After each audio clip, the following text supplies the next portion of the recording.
the agenda is the presentation for NWEA scores. So, and you have information in the folder.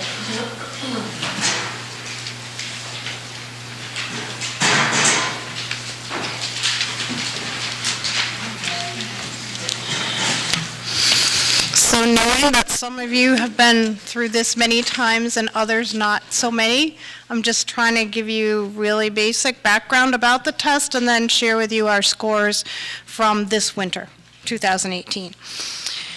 So I gave you the slides that will be up there in case you can't really see them that well.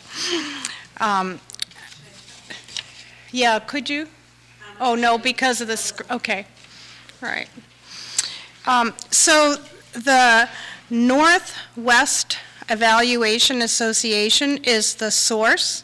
It's the organization that we get the NWEA from, and it might just be of interest to you to know that it is a nonprofit organization compared to the places we purchase many other things from. It supports students and educators worldwide by creating assessment solutions that precisely measure growth and proficiency and provide insights to help tailor instruction.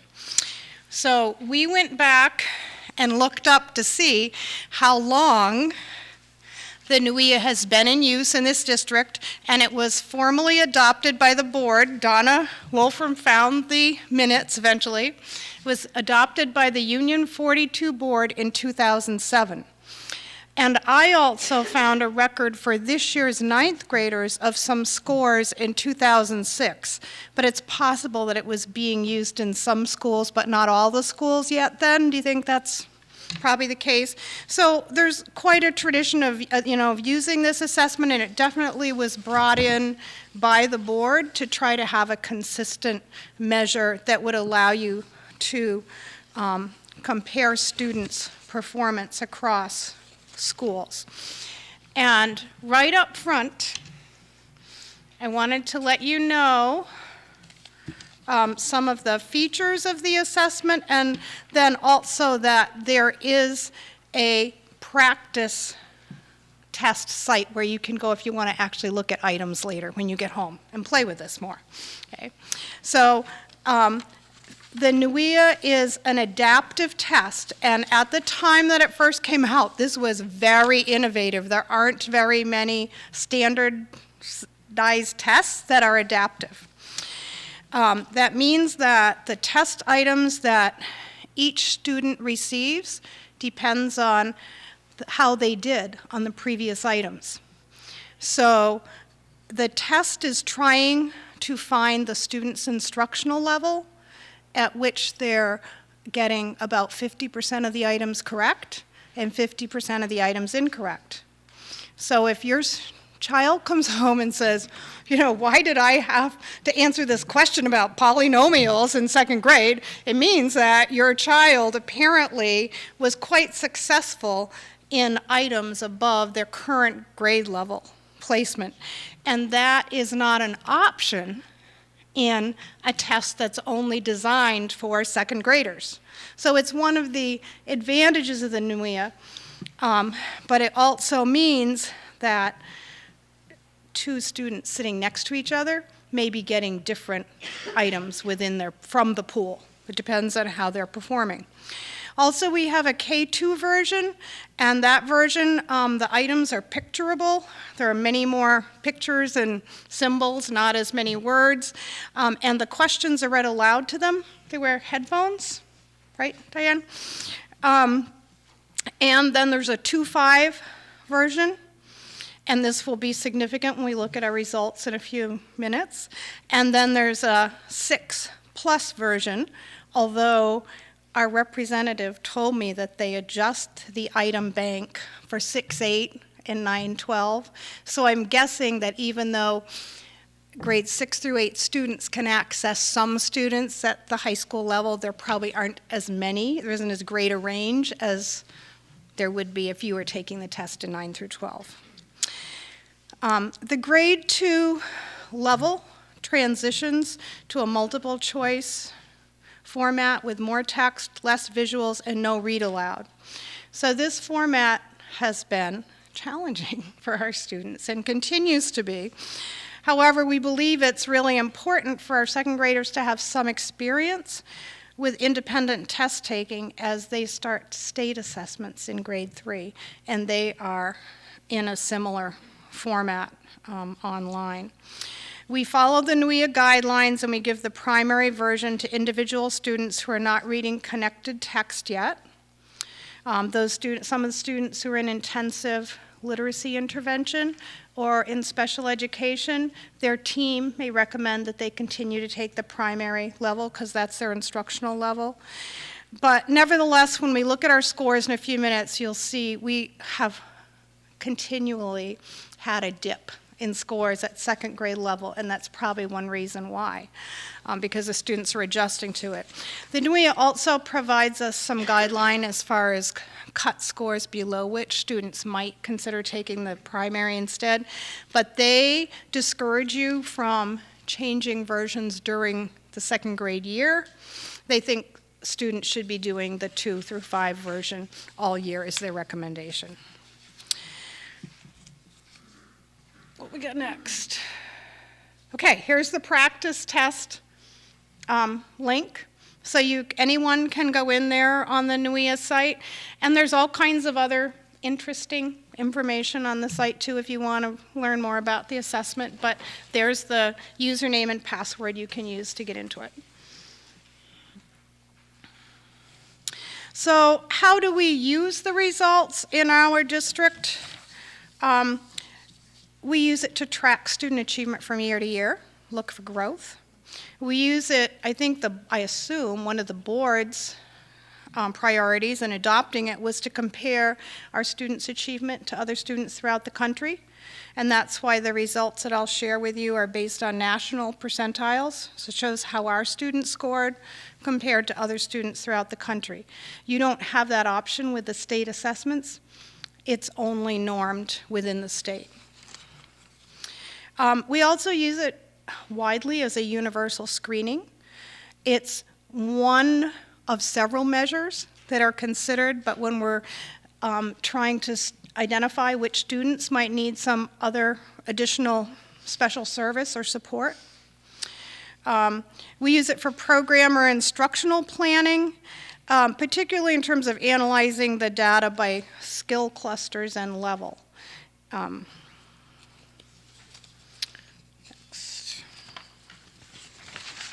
And I thought this was an interesting coincidence. I happened to be in the staff room at the high school, I think it was last week or week before, and teachers at every level do a lot of collaborative data analysis with their colleagues. But at the high school, they started this practice, I think it was last year, 2 years ago, where each department has a turn to display data from their department on a large whiteboard.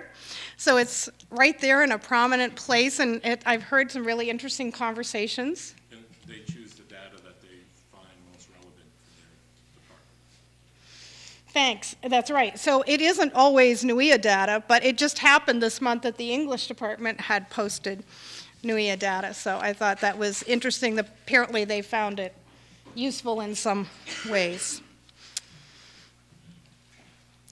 This is a sample of the progress report that parents receive whenever students take the assessment, and it shows in a bar graph where the student's performance level is. The blue column is the student's standard score compared to the orange column, which is the district average score, compared to the yellow column, which is the national average score for students of the same grade level. And then in a chart to the right, they see the average RIT score, and also they tend to show all scores in a range because that's a more accurate way to display them, and the national percentile rank range. I'm not sure if I mentioned at the beginning, we have this assessment both for reading and for mathematics. So for this student, we can call her Maggie. her parents can see that her scores for 2018, which is the column furthest to the right, we have scores on here for her from fall 16 to winter 18. And if we look at her most current scores, we can see that her math scores have slowly but steadily increased based on her RIT scores, very similarly to her peers. And if you look at her reading, that's in her first profile, which is math, that's on the top. The bottom profile is her reading, it's a little different. Even though she has made steady progress in math, she's worked her way all the way from the 4th to the 32nd percentile rank. You can also see that she still isn't quite on par with the expected level or the level that her peers are working at. And also in the bottom, which you may not be able to read too well, but for each content area, they also list the different areas, like literary text and key ideas and details, showing that she was average in that area, but that in literary text, craft, and structure, that was a lower area for her. So there are some clues on here for parents and for teachers as to which areas students have done better or not so well in. And teachers can do printouts for their class that group kids by where their strengths or needs were.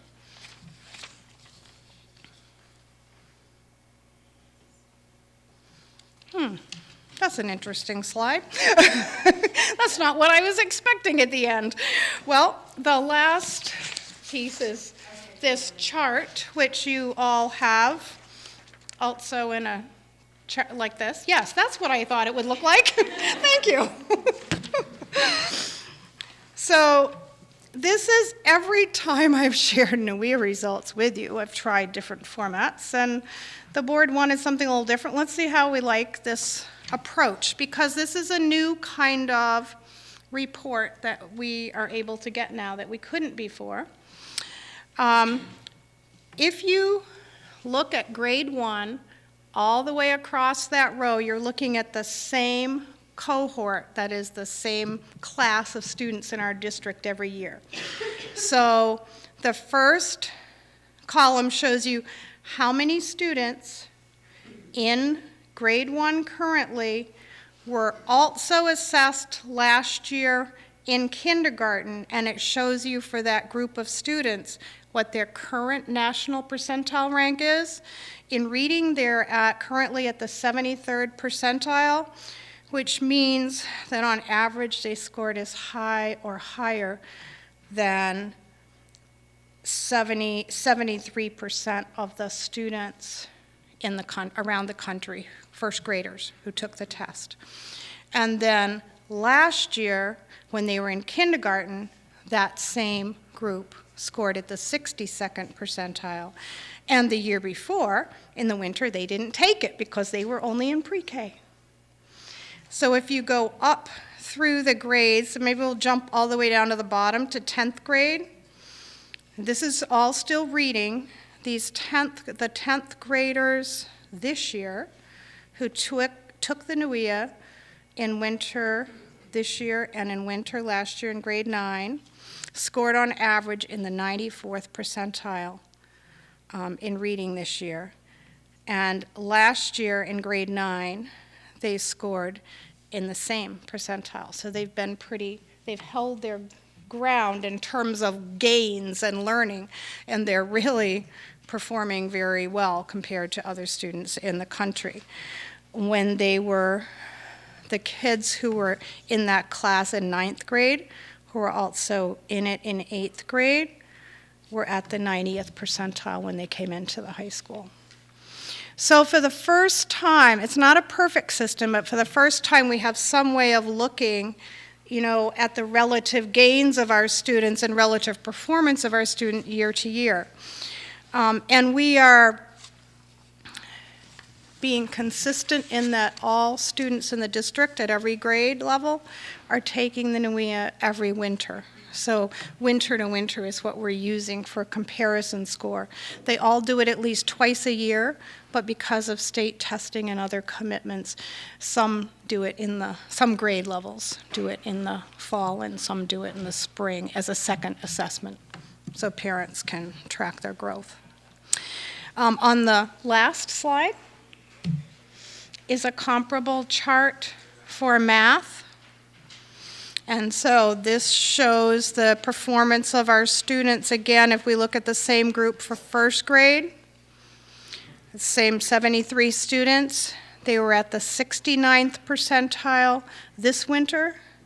They were at the 62nd percentile last winter, and the year before they were in pre-K. These are national percentiles. And if we look at grade 10, those 70 students were at the 84th percentile this winter, and they were at the 78th percentile in winter for grade 9. And when they came in, they were, or in winter, the year before, they were in 80th percentile. Are there other patterns here that you notice that you have questions about?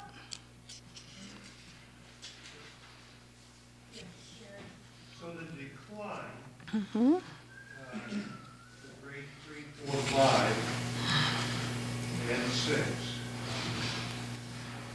that's where we need to have more interventionists, or are we not having them there, or what?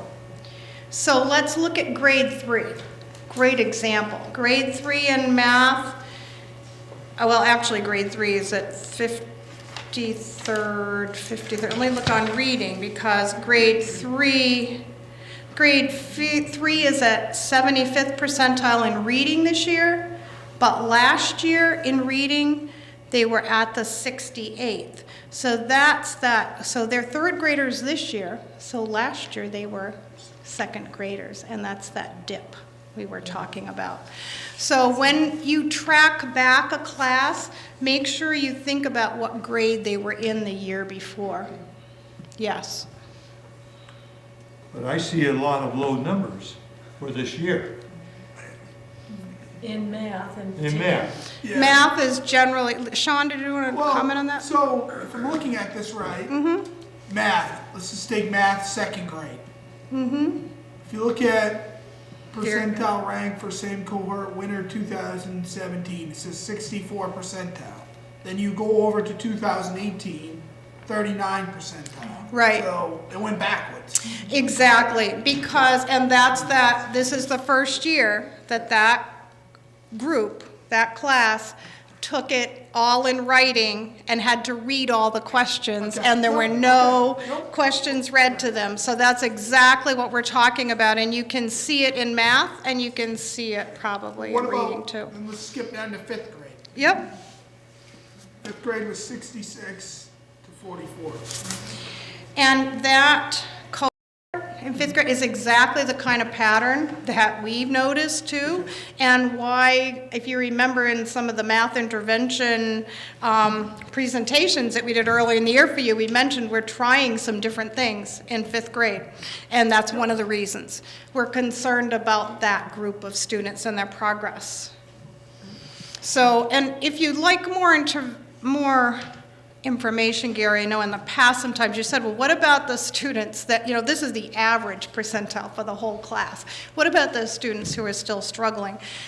I asked our math coach and our literacy coach for the district if they would be able to share more information with you, if you would like, about the students who are in intervention. Would you like them to come up? Question.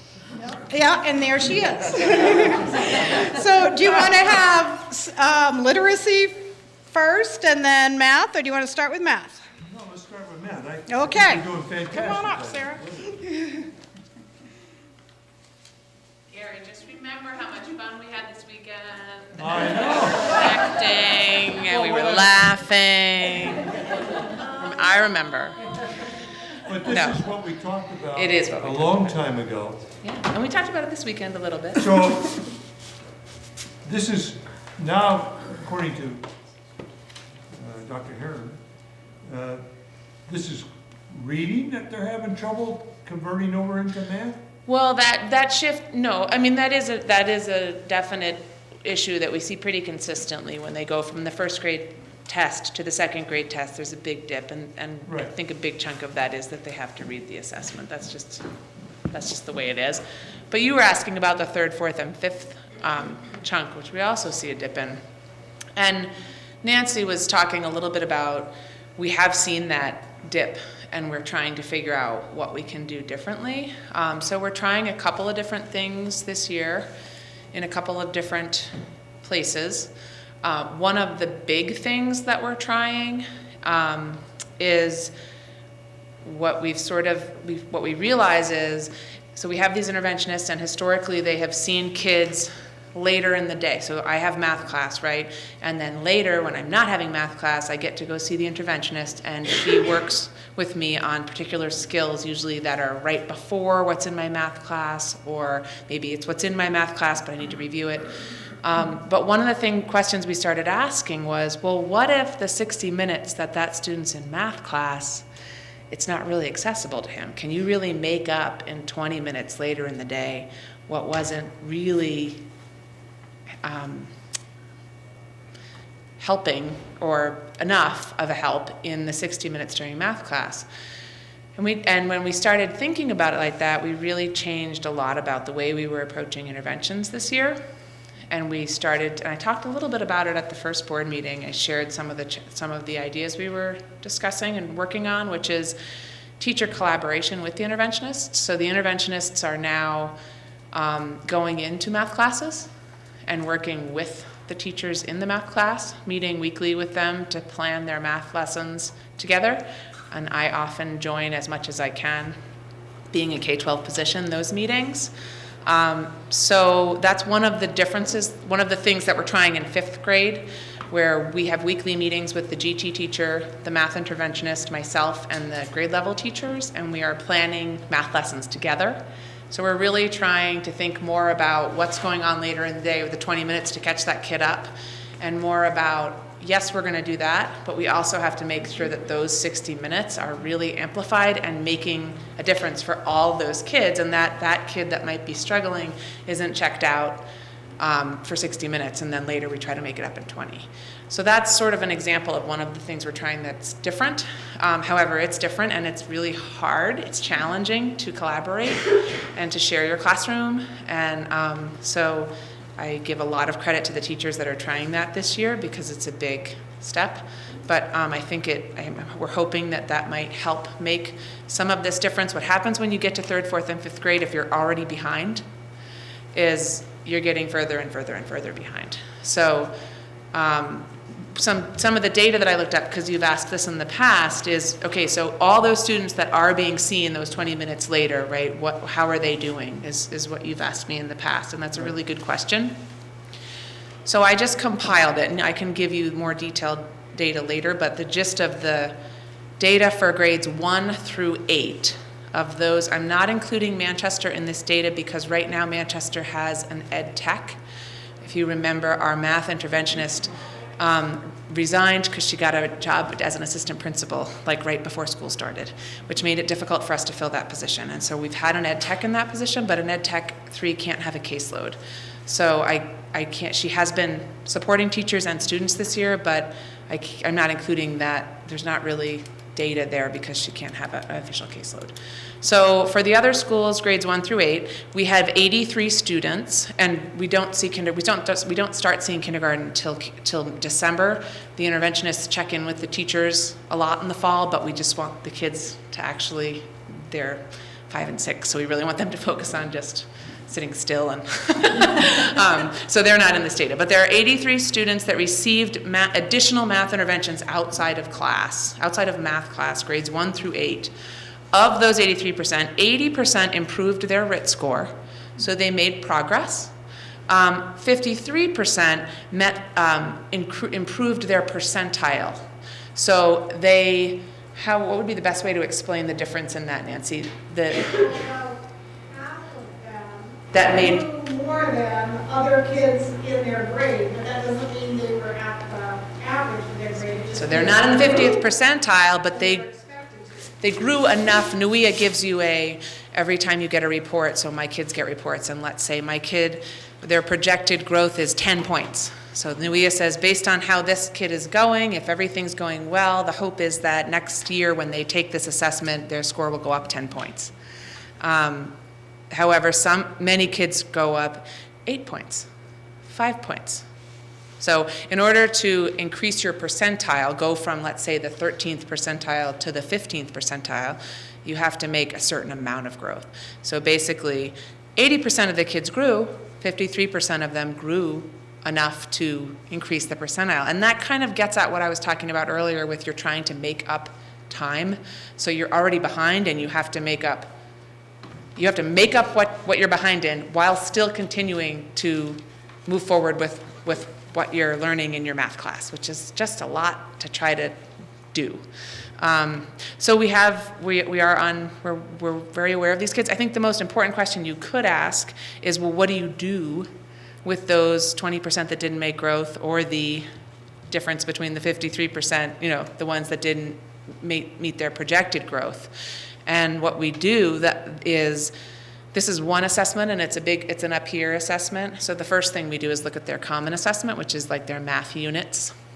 And then what the interventionists do is they work with the teacher to create standards-based goals based on the common assessment. So if I take a Unit 1 post-assessment and I'm one of these students and I don't meet 2 of the standards, well, my interventionist creates goals based on those standards, and then she monitors those goals using our common assessment and formative assessment data, and keeps track of whether that student is making progress or not.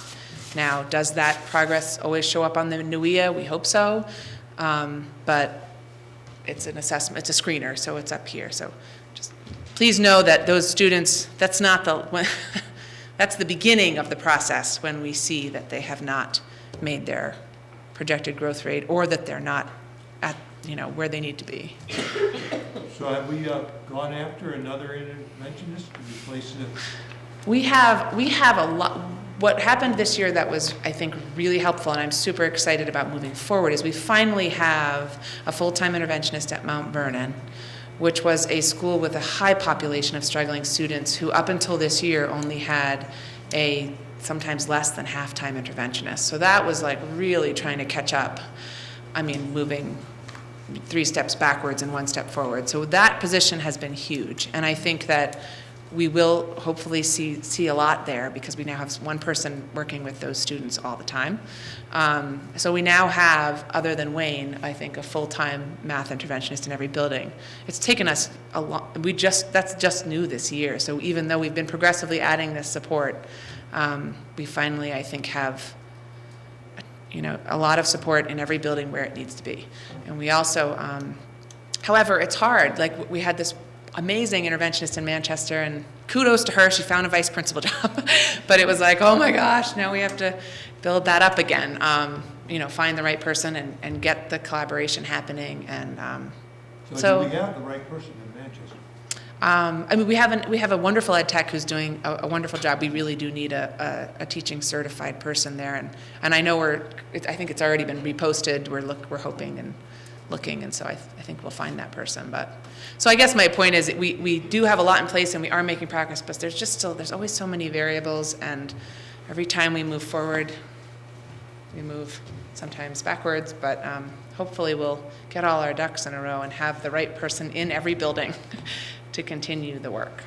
So if we go back to the original test, if you have low scores, I mean, you only have like 10 students that are really low, are they having a big impact on this percentile thing here? Well, we always zoom out to, and I love that Nancy included a student example, because there are many kids, particularly this population of kids, that go like this. And for whatever reason, fall assessments, they look great. They come off the summer. I mean, just a lot of it. They come out of the summer, they're fresh. They get on that NUIA and they're like, this is fun. I can do this, and they just get these great scores in the fall. And then we assess them in January, and they're like, I hate this, I don't want to. I mean, so it's like, we always, and I think Barbara does the same, we really zoom out when we get the January data, and we highlight all the kids that are below the 50th percentile. The next thing we do is say, okay, well, wait, zoom out. Is this a kid? Was that just and what's wonderful about NUIA is it tells you how long they took on the assessment. So the first thing we do is, oh man, this kid was in the 25th percentile. Oh, he only took 15 minutes. I wonder if that's a really accurate score. So we kind of go through that to figure out which kids. And the other thing that's important to remember is, I think probably 2/3 of the students that I'm talking about here are the same students that Barbara has in her data. So they're the same kids. And so now, I mean, it's important for a lot of ways. There's a subpopulation that we're really trying to help improve in reading and improve in math. And so it's a lot, but we're working on it. Those are all really good questions, and I appreciate that you ask. And if you ever want more information, I'm happy to give it to you, because the work the interventionists are doing is really amazing, and it is helpful. And sometimes it's hard for me because once a year I get up and we look at these numbers, and it's like the tip of the iceberg. There's so much happening down here that's really important and valuable and challenging, and I would love the opportunity to share some of that as well, because we are doing good work. Are there other questions from the board about math scores? And Barbara is back there to answer any of your questions about the reading scores and what's going on with interventionists and literacy specialists at the reading level. Do you have any questions for her? Adam? Is the dip in second grade the same reason? They have to read the questions themselves? Yes. We see the dip in both math and reading in second grade. Other questions? This is not 10. No. Grade 10 is the last grade to take the test. NUIA. I will share that we tracked 90 students that we have had this year receiving literacy intervention. And similar to Sarah's data, of those 90 students, 53 made gains in their percentile rank from winter of 2017 to winter of 2018. So we only looked at the students who we had data for from last winter and this winter. So that 90 does not include students that moved into our district, many of whom get picked up for services in the fall or even in the winter. So, we're seeing about similar results in terms of increase in percentile rank, but I have to also mention that this population, when you have working with struggling students, their scores are typically don't follow a predictable pattern. They're often up and down and up and down, and there are many reasons for that.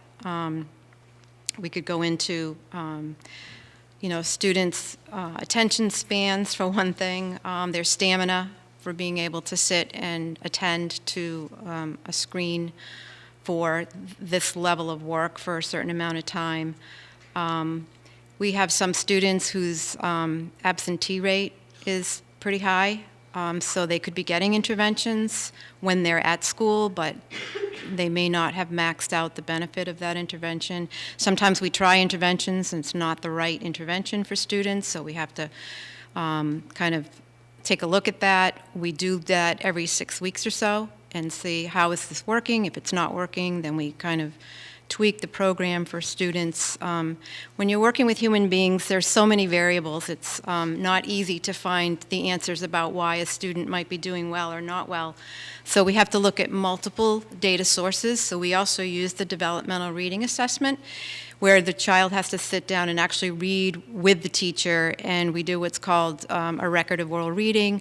So we can see if they're having trouble decoding. We have them do a retelling and have them write summaries so we can see what their comprehension is like. So in addition to that, we have foundational skills, so we can see how kids are doing, particularly in the early grades, with their learning their letters and their sounds and their vowels and all of that fun phonics and things like that. So we have lots of data on students, and the interventionists are really skilled at working with the classroom teacher and working with the child and often the parents to make sure that the child's getting enough practice so that we can, they can benefit from their regular class instruction as well as from the intervention. Yes? Oh. Wendy? You mentioned new students. When a new student comes in, how long does it take to get that student evaluated? And if they do need the extra help, how long does it take to get that student in to get the extra help? Well, usually when a student moves in, we get a cumulative file from the student from their previous school, and that usually gives us some information, in other words, if they were in an intervention before, and if so, you know, how are they doing or whatever. So when the student comes in, also, the classroom teacher usually can figure out pretty quickly. They usually sit down and read with the student and probably do some math, observe the child in math class or whatever, and they can tell pretty quickly whether the student is struggling or not. So there are, they use the regular classroom tools that we use to do our assessments to see how they're doing, and then they consult with the response to intervention team and the interventionists to find out, you know, if this is a student that should be considered for some extra help. And usually we can see that child, we can pick those children up fairly quickly. Occasionally, if a child moves in, say, in the end of October or November, and the interventionist caseload is already filled up, that child sometimes has to wait until January when we do our reassessments, and at that point we often discontinue some children from services if they're doing okay, and we'll pick up some other students. And so sometimes there's a lag of a couple of months, but typically we try to get them in as soon as possible.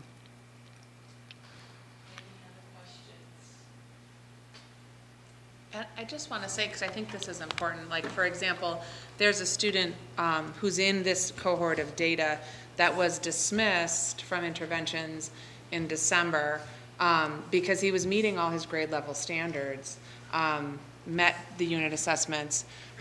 He didn't do well on the January NUIA at all, but we go back, you know, so the first thing we do is, well, how did he do on his last common assessment? He's meeting all the standards. So that doesn't always tell us why he didn't do well, but I think one of the most important things you said is this is a high filter for us, and we're always immediately saying, well, what other information do we have? Does it support what we see on the NUIA, or if it doesn't, well, I mean, maybe we'll just keep an eye on that, but it may just be a student. There's a lot of reasons. Students have testing anxiety. Mm-hmm. I mean, lots of reasons, but we always have a backup filter. We never just say, oh, well, let's wait till next January. Mm-hmm. We always look for other data. It's important to have multiple exactly. ways of assessing kids. Exactly. Because if they don't do well in using one method, there's another way to look at them. Mm-hmm. Okay, other questions? Actually, I do have one. Okay, Alex? So you mentioned that in the springtime, in the fall time, that they come in as a high in their test scores, and then is it common for students to have kind of a lull in January and then go back up in the fall? Did you want to speak to that, Nancy? Or, I mean, please correct me if I'm misspeaking. That seems to be a trend sometimes, but please let me know if I'm... I just wanted to mention that my understanding is that the norms for the September are based on the end of the year norms from the previous year. So just keep that in mind. Yes, fall scores may tend to be higher because they haven't had more instruction yet. The expectation is that they could meet the end of the previous grade level. I didn't know, that's actually important, isn't it? And it also, I mean, it is, we watch them and there's just, they've been in summer, I mean, I don't know, maybe it's just my own kids, but I feel like when I come in, they're kind of just more like, sure, why not, I'll sit at the computer and do this, as opposed to January when they're like, Any other questions? Thank you very much. Nancy and Barbara and Sarah and Diane for the technical help. Are there any citizen comments about anything that's not on the agenda? Okay, any additions? I have none. Let's go to the action items. Approval of the minutes of March 14th, 2018. Make a motion that we accept the minutes of March 14th, 2018. Second. Any discussion? All those in favor? Opposed? Abstentions? Okay, good. Consideration of out-of-country trip to Munich, Germany, and Salzburg, Austria during the summer of 2018. And Justin's here. Okay, great. Before we ask questions, is there a motion? Make a motion that we accept the trip to Munich, Germany, and Austria. Second. And now, would you like to tell us a little bit about this? Sure, I'd love to. I'm not sure if pick it up a little bit.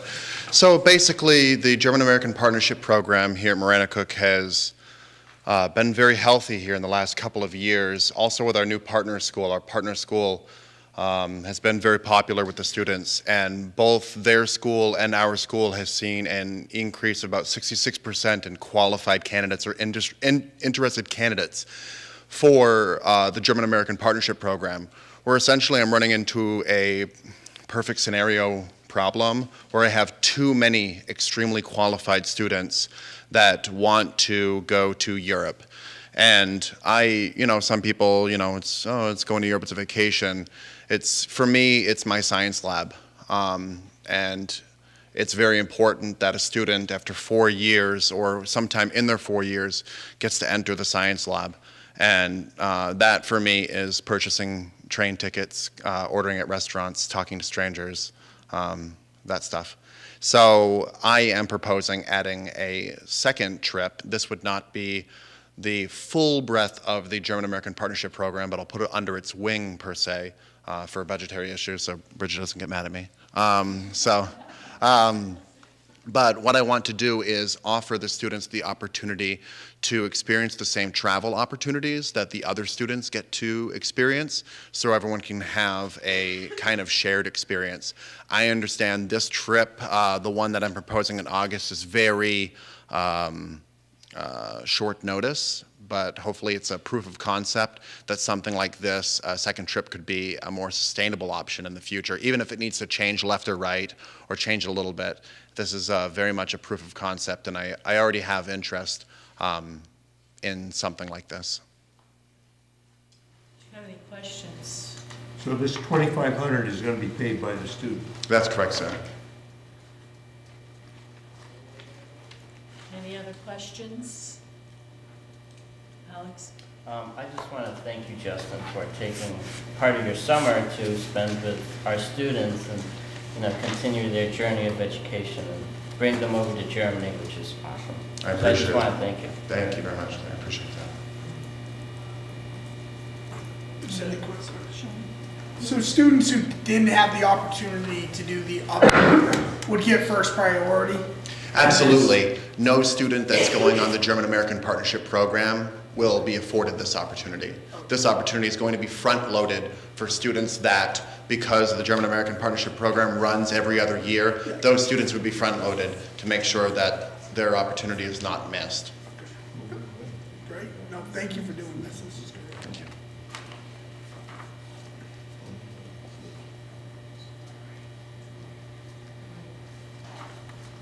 Okay.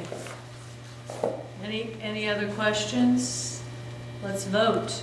All those in favor of approving this trip to Germany and Austria during the summer?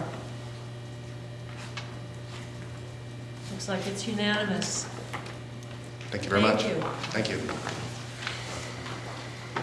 you. All right, consideration of the 2018-19 school calendar. That is in your packet, the first calendar in the packet.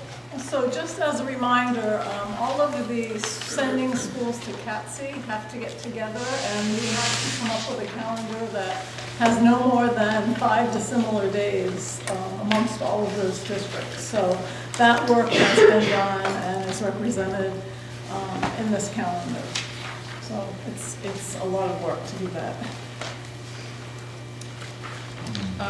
Are there, yes, let's have a motion and then we'll have discussion. Make a motion that we accept the 2018-2019 school calendar. Second. Okay. Any discussion? My first question would be, are there any major changes in this calendar from this year's? Yeah, there really aren't. This has gone to the Teachers Association for their review and was okay by them. So. Okay. All right. Any questions? Kathy? So last week I don't know if this fits or not, but last week we had a presentation from a community member about asking us to consider religious holidays in the calendar, and I'm just wondering if that's been considered or if that's something that will be considered later.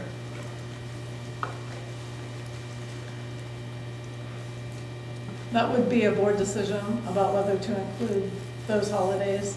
As you can see, we have the state and federal holidays listed on the side. Those are the only holidays that are listed on this calendar. We do have a calendar that's on our website, and there might be a possibility to put some of those holidays, those requested holidays on that calendar. But again, that would be a decision that the board would need to make. It might be good to include those holidays so that in planning things, everyone knows ahead of time Rosh Hashanah is coming up on this particular day, so let's stay away from planning certain things on those days, but I think that would be a different motion. yeah, it would just be an addition. I'm not sure that it would need to even be a motion. Okay, any other questions or comments? Okay, so all those in favor of adopting the 2018-19 calendar as presented? Okay, unanimous. Okay. All right. You want to talk about this holidays? Does anyone have any other opinions about the holidays that we were presented with last meeting? Yeah, I believe they should be posted, but Yeah. not, so that the school knows what's going on. Right. If we have missing students. I agree. Yeah. Some of those suggestions that Mr. Fine had would need to go to the policy committee, because I believe that he talked about adding them to our policy, so. Right. That's if we wanted to give that day off on the policy. Well, he talked about, for example, if a student missed for a religious holiday, they wouldn't be penalized in any way. I think that would be a policy, so we would have. That would be, yeah. I don't think that's in the policy right now. Sean? I make a motion that we refer his presentation to the policy committee for further discussion, because there may be other folks out there that have, just because that one gentleman came to the board, there may be other folks that want the opportunity to present the holidays they choose to celebrate. So I'd make a motion we reference a discussion around that policy. I don't know what the policy is, but Yeah. Second. Any other discussion about this? All those in favor of the motion? All right, to the policy committee. We can handle it. Yeah. And now, consideration of options for makeup days for the calendar year 2000. Okay, so you do have in your folders, it was sent, emailed to you today, the results of the survey that we sent out.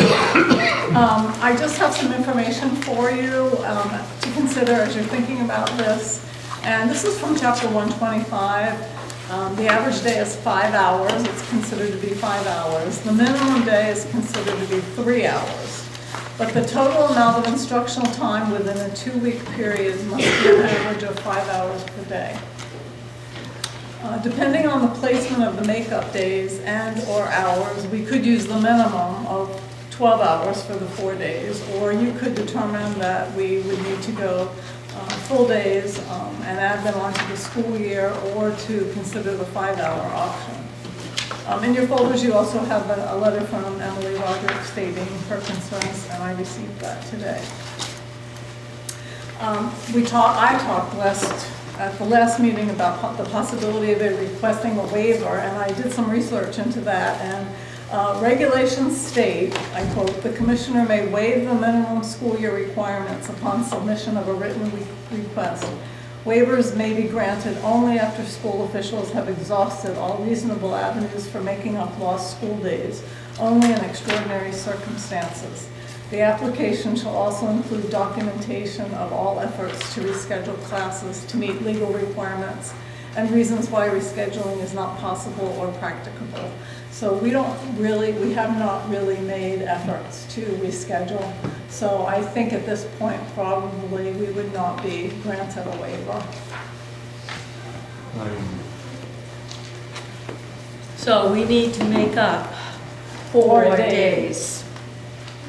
Either 4 3-hour days or 4 5-hour days, or a combination of that. So you have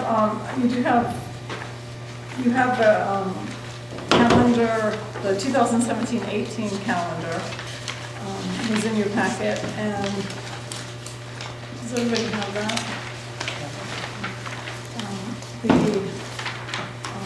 The days with the boxes around are the days that we had to miss for weather.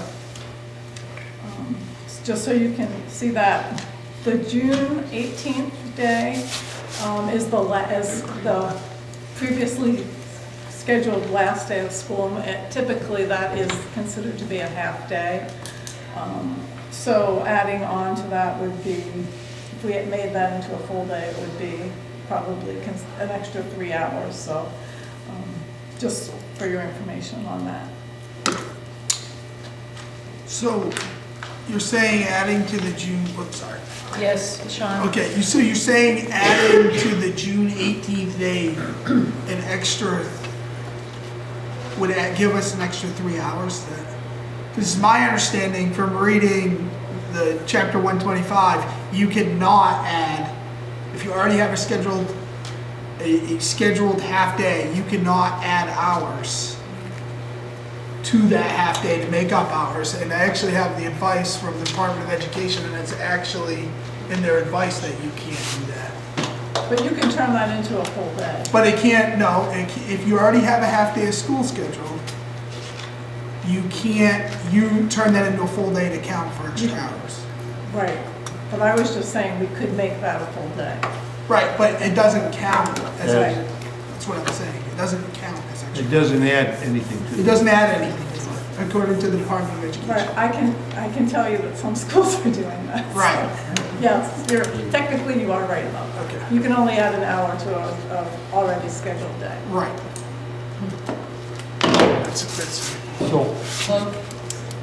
So, if we look at the results of the survey, looking at, I guess, one of the first decisions we need to make would be whether we are going to add 3 hours, 3-hour days, or 5-hour days. And that makes the difference between the choice that we make. So you can't add an hour to each day? You could add, yes, that would be another option of adding an hour. But it still depends upon if we're saying we're gonna make up 5 hours or 3 hours. Right. Those hours, if we're gonna do 5, it would be more days with hours added. And Right, it would have to be an average of 5 hours within a 2-week time period. But if you're adding an hour to each day, you have to do 5 hours to equal a day. You can't do 3 hours. If you look at the statute. The law is very It clear. also says the minimum day would be 3 hours. Right. In the statute. But the statute making up, if you want to do 5 days, for an hour a day, you have to do 5 hours. Yes, That's what it yes, says. yes, yes. So for 5 hours, if you want to do an hour a day to equal 1 school day, you have to equal 5 Yes. hours. But in 4 weeks, they could get rid of all this problem. Or you could go to my old way of thinking, in the future. yes. It was also interesting in the survey, many people, and we don't know who it is that said this, but suggested adding the April, going into the April vacation. There's also the possibility of going. In the old days, we used to just add on to the end of the school year, so. I don't think people want to keep working. Well, you have to think about little kids going an extra hour, and would that be productive? So that's something to consider. High schoolers going an extra hour versus a kindergartner, first grader going an extra hour is really different. So, first of all, let's talk about how many hours we're looking at. Adam. We want to take any citizen comments before, just curious, just before we start. We usually have board discussion first. Okay, Danny, David. I don't know whether it fits. Is there a big cost difference to the district for the different options, like adding an hour a day or adding days at the end of the year? So Bridget and I were talking about that, and if we added a day, if we added an hour, it would still mean transporting, doing that bus run, so that wouldn't add anything extra. If we added days at the end of the year, we didn't have those snow days, so it really doesn't add anything. And if we did it if we added Saturdays, again, we didn't have those days because they were snow days, so that wouldn't add anything.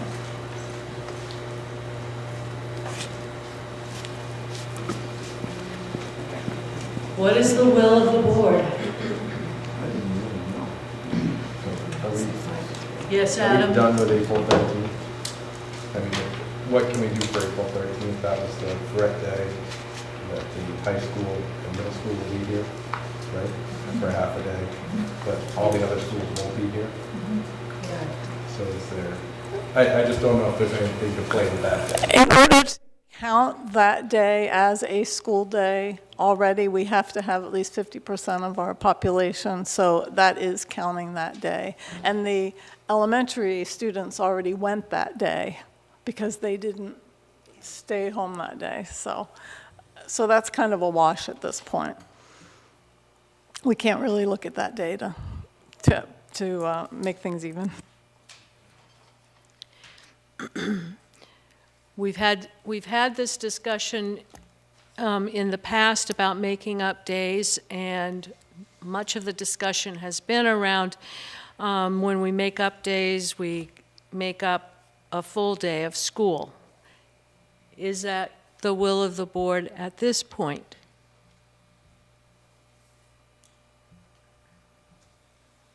I favor that, but I think the better way to handle it is add in an hour a day. Do you want to make a motion to that effect, and we can discuss that option? Okay, I make a motion that we add an hour per day for 4 weeks, and it's over with. Get it over with. Is there a second to that motion? Yes. Okay. Discussion about adding a day. Alex?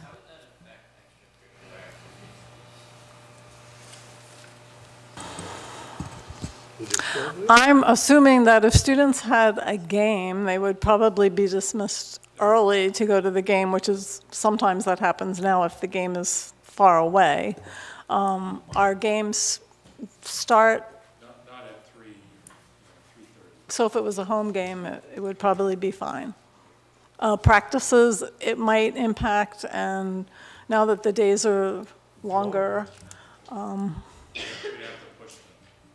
I think anything you do is going to impact something, so, but, yeah. Kathy?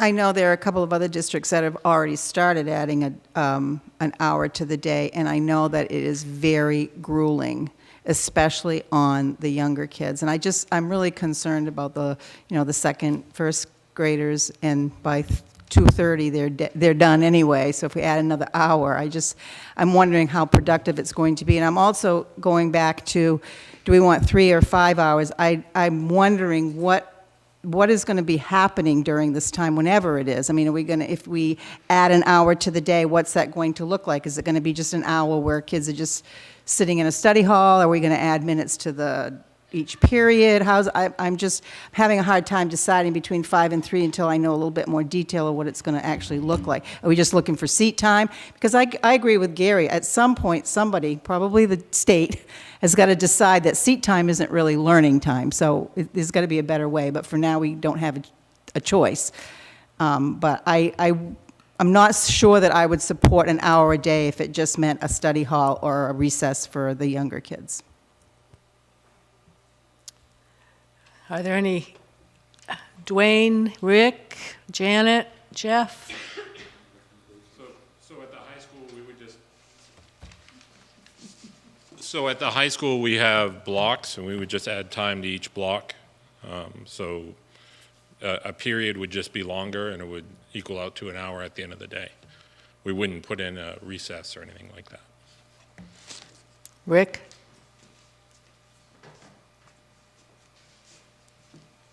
Yeah, with the middle school schedule, we'd probably do something similar, where we'd either add minutes to the period or where we have 4 academic blocks each day. The hour at the day is about the length of a block of time that we have right now, so we may just add 1 period to the end, and just kids would take certain blocks twice a day. I'd lean right now, just off the top of my head, towards just adding time towards each block. Okay. Jeff and Janet, at the elementary school, what would it look like?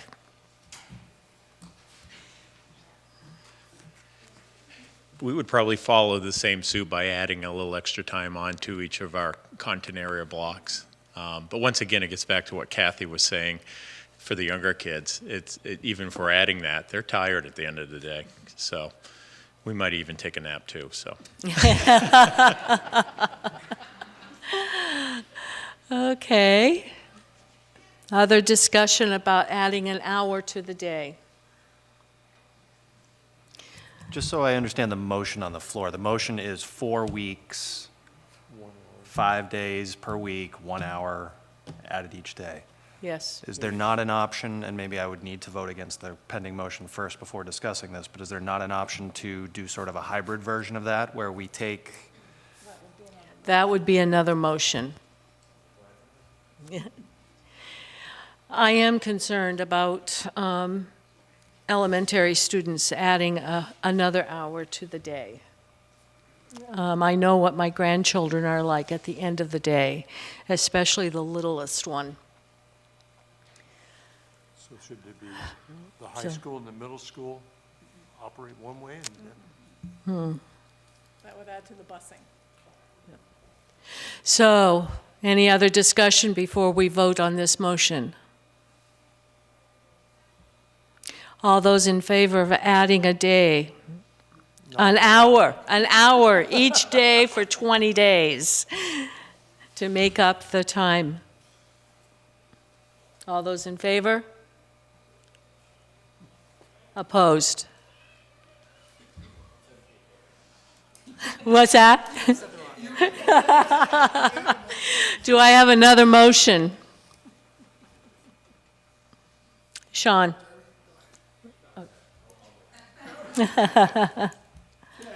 So, if I'm looking at this calendar right now, June 18th is the last day of school as it stands, or am I not looking at this calendar correctly? According to the old calendar, Yeah, as it stands. Yes. We need to- And I'm reading it, if I read everything correctly, we need to make up 4 days of school? correct. Correct. All right, well, I'm just gonna throw this out there. I'm a true believer that we need to make up 5 hours every day. I believe that, I spent a lot of time on this, and I truthfully believe that. I truthfully believe, done a lot of reading, that just 20 minutes a day here and there for kids losing educational time.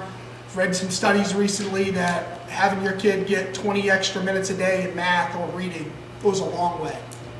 So my proposal is that we add to the calendar the 19th, 20th, 21st as 5 full hours of school, and the 22nd as a half day. I second that. Okay. How does that compare to this, the May 8th dismiss? It's similar to that, Okay, minus the 3 hours. minus the 3. So the motion is to add, to make 18th, I guess the 18th is a half day, so that would have to be a full day, or? okay, Okay. 18th. The 18th a full day, the 19th a full day, the 20th a full day, the 21st a full day, and then the 22nd a half day. Okay. Discussion? Alex? What would graduation look like? Graduation is scheduled for the second Saturday. It's always been a Sunday, and we're trying Saturday this year, based on a survey that the high school teachers did last year. Dwayne and I and Kristen have been meeting and talking about what would we do. We needed the board to make a decision about what to do with everybody else, and then we'll go back and really make some further plans. We did some brainstorming about possibly asking, they need 70 days. Having them come back after graduation and possibly doing some work with some of the elementary students, doing some reading with them, going in and doing some service projects. So we'll have to talk about that, and we'd probably come back to you at the next meeting with that plan. But it's not going to be moving graduation or adding. We wouldn't move graduation, we would just extend their year. They would graduate and then have to come back. Okay. Any other discussion about the option of adding the 4 days at the end of the calendar? Jeremy? Just so I understand the motion, does that not include using May 8th? That does not include using May 8th. Okay. What is May 8th right now? My apologies. So May 8th is one of those early release days, Sean, where we thought we could add the 3 hours and get some credit for it. I don't believe that's the case, so someone else wants to. So we do have an early release day. Traditionally, that day has been used for transition planning, and it's actually a really important and sacred day with the teachers. So taking away that afternoon would really cut into our planning for next year, but it's an early release day. Okay, so this option would not affect that. Any other discussion? All those in favor of adding November, June 18th, full day, 19th full day, 20th full day, 21st full day, and 22nd half day. All those in favor? I'm just curious, is there any way we can discuss the April vacation as far as eating into that, rather than just voting on this right now?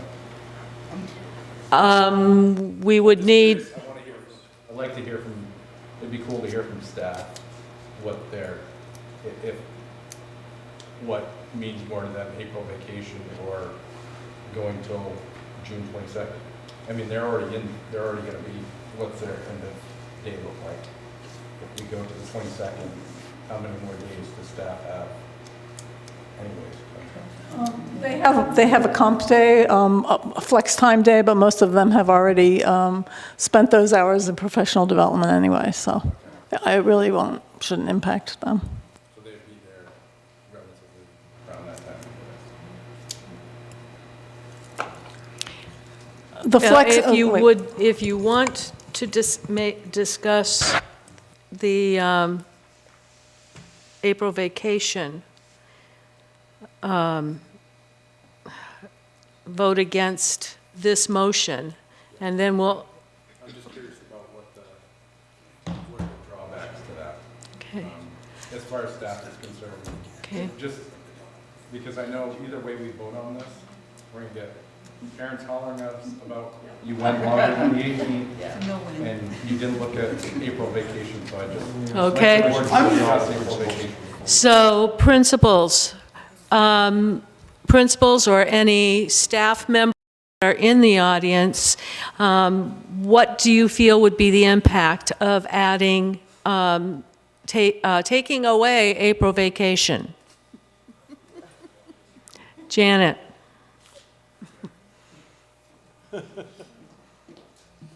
I'm predicting that a lot of staff have already made plans. I know I have. I didn't go anywhere last year for February and April, and this year I have plane tickets and a vacation already paid for. So, and I think there are some staff that have also done that. So that's one implication. And families may also have plans. So I wonder what attendance would look like.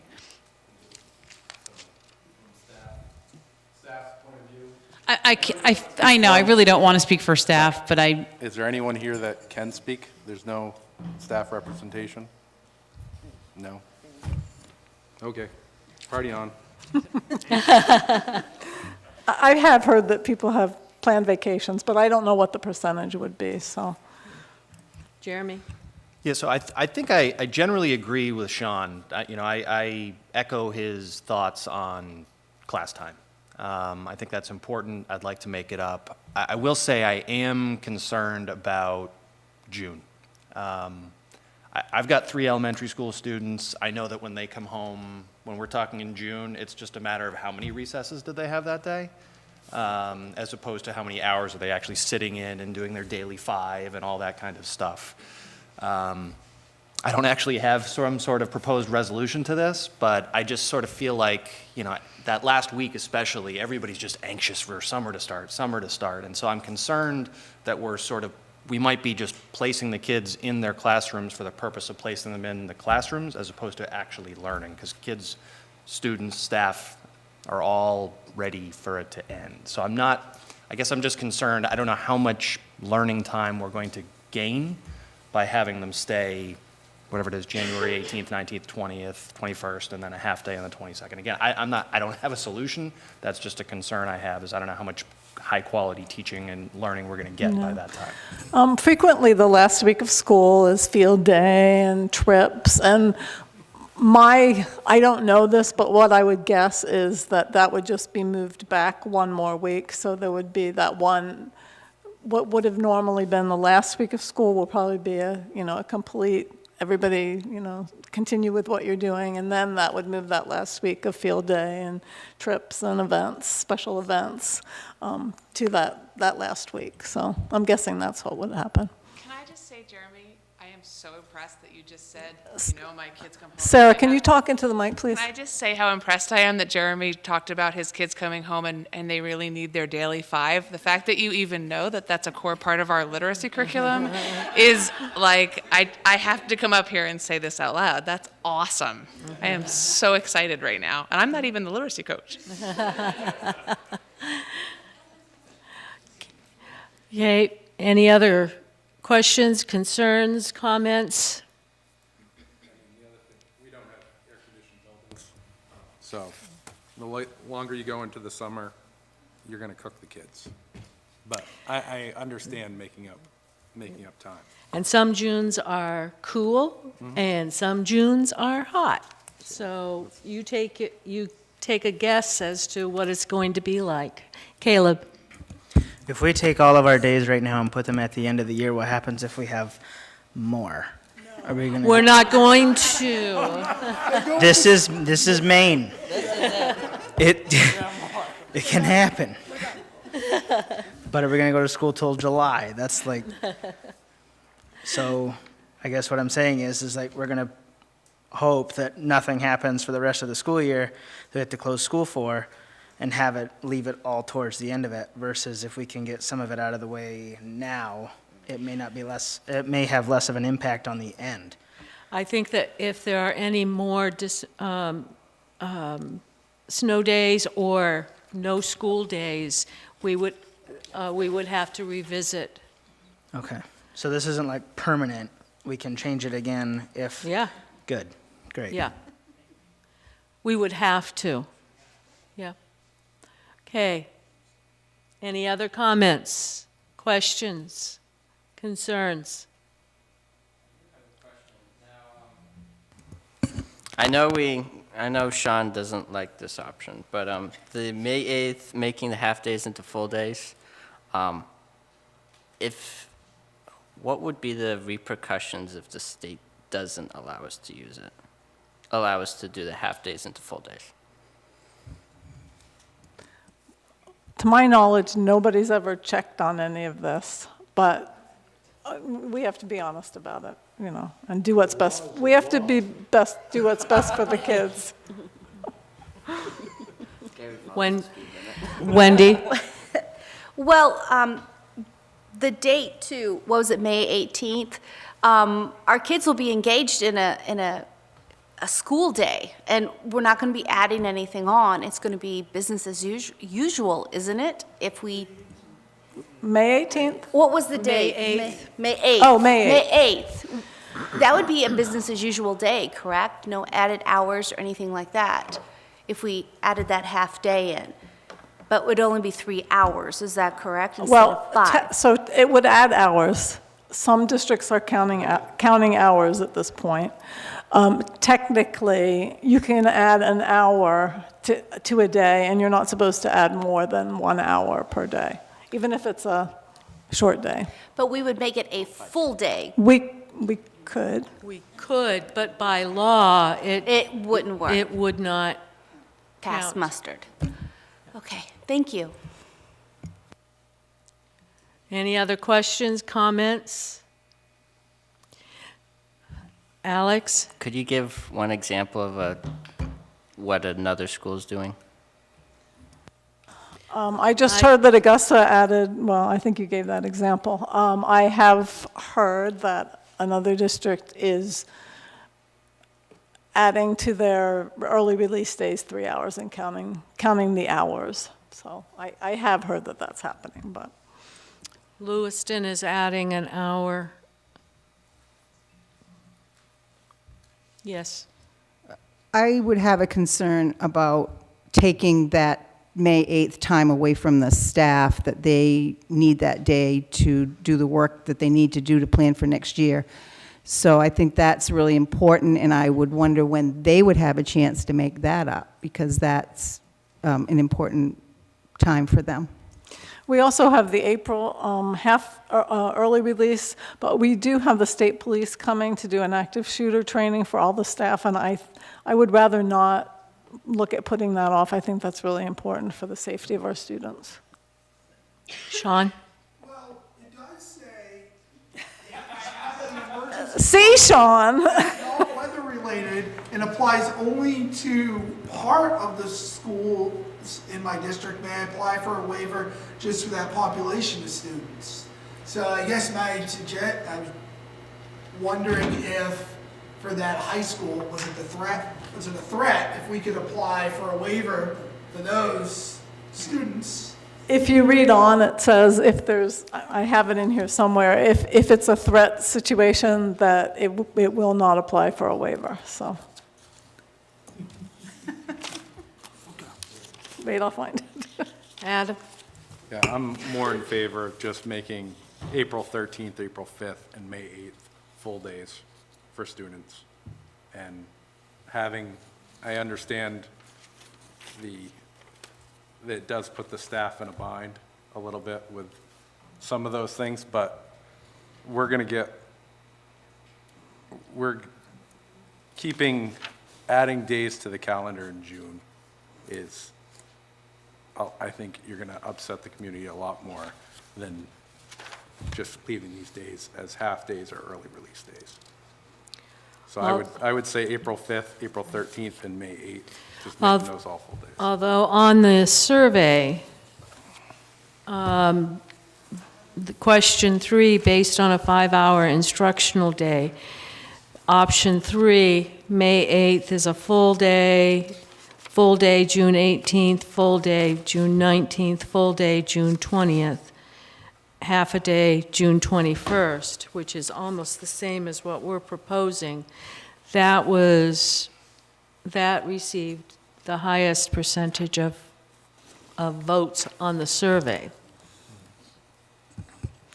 Now, I do have, it's a little complication here. Okay. On the waivers for snow days, frequently asked questions from the DOE website, it says, may I extend a scheduled early release school day for more than 1 hour and count multiple hours toward the 5 hours required for a makeup day?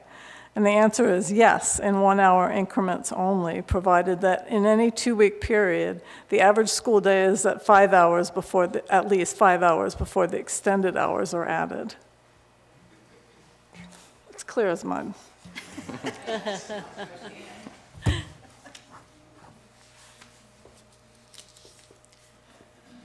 Alex? Donna, you said you discussed something with the association. They were okay with, I forget what it was, when it comes to snow days. We just put out the survey and allowed teachers to input onto the survey, so I didn't go to the association per se. We just came up with this idea at the very end of Thursday and tried to get it out as quickly as possible to get the data for you, so.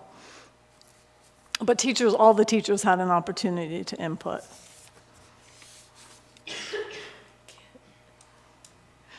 Caleb, question?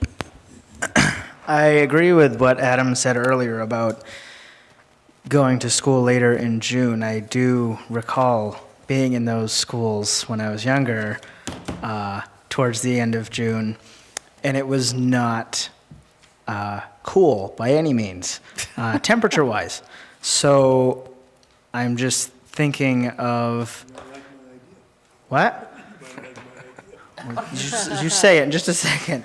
However, I think we should really take that into consideration that, the schools don't have air conditioning. That's a fact. And people try to put window fans in, and I don't know. You got kids sitting in a classroom that's 80 degrees. Is that healthy for them, or can we lose some other time before then to try to knock that out of the picture? There's so many options that are like, they're all terrible, but you just got to try to come up with something else. Okay. David? Go. I think Gary's thought of revisiting his motion as, except for the elementary, who even our elementary leaders suggested that they would be able to adapt. For the middle and high school, the hour a day actually worked well for them, and contrary to the fear, it was adding time to each unit so that the teachers could add substance to the unit or deal with things more effectively. And it's just still the serious consideration of the lower grades. whether they'd, and even them, you said that you would try to extend things within the day, and it's just that the whole day still would be a burden. Okay, any other? I just Kathy? wonder, I mean, I saw a suggestion on the survey to start a half hour earlier and add a half hour on to the end of the day. I don't know if that's, I mean, it still makes for a long day, but I don't know if that would even be a possibility.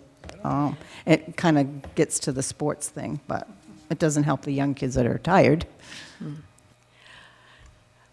Are we ready to vote on this option and either vote it up or vote it down, and then go, if we vote it down, go for another option? We are adding days to the end of the year. The last day of school would be June 22nd. A half day. Okay, all those in favor of that option?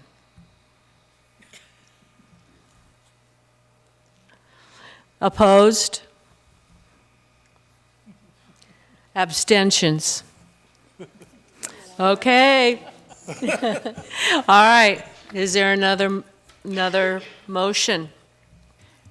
I'm not going to make a motion. Can I just ask a question again about the April 13th? I know that we've already said that was going to be for the high school to make up, I can't remember, the threat. And middle school, sorry. I'm trying to think about if there's another time that they could do that and we could use that day as a full district makeup day. I don't know.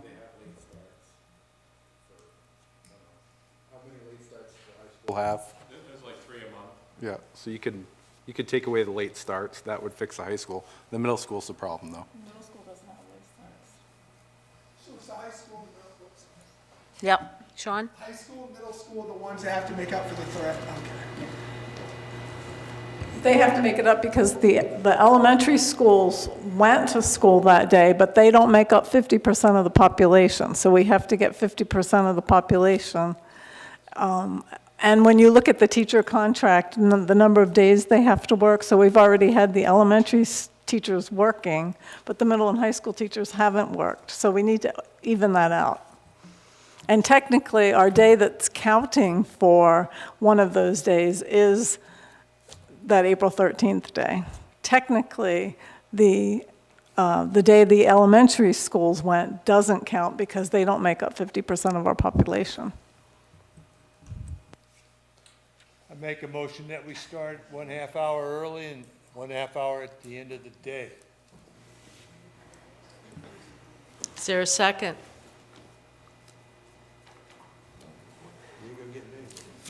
Okay. I would like us to consider adding 3 days to, or 3 hours to May 8th.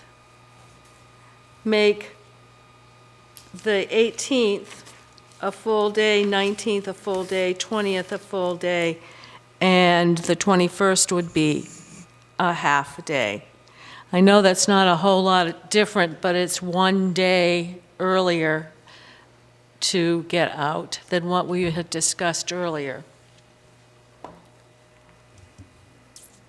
Betty? Yeah.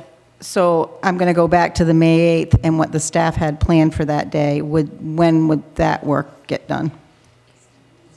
So we've talked about that a lot, and Kristen has, or Dr. Lebeck has something to share. That Wait, can you talk in the mic, please? Oh, Kristen?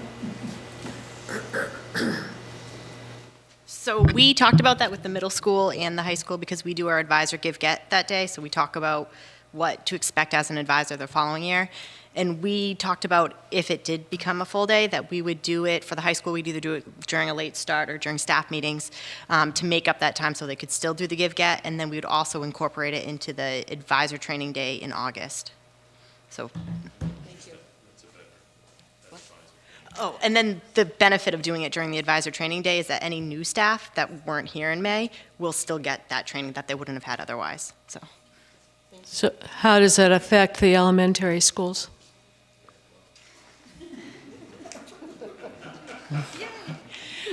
Jeff and I discussed that we could accommodate staff meeting time for this. Jeremy, So are you looking for a second? what's that? Yes. Did you make a motion? Yeah. I'll second that. Okay, thank you. Any other discussion about adding hours to May 8th, June 18th, 19th, 20th, half-day, the 21st? It's more of a comment, but that is what most of the people on the SurveyMonkey also said that they were for, correct? That's correct. All right, I just wanted to confirm. Thank you. That is correct. Any other discussion? Okay, I want to be clear what we're Yep, doing. So May 8th would be a full day, yes. and then the 18th would be a full day. The Yep. 19th would be a full day, the 20th would be a half day. 20th would be a full day, 21st would be a half-day. It's not a whole lot different than what we just voted on, but it does get people out one day earlier. We're confident that May 8th is going to count, because read statutes every day and not reading it that way.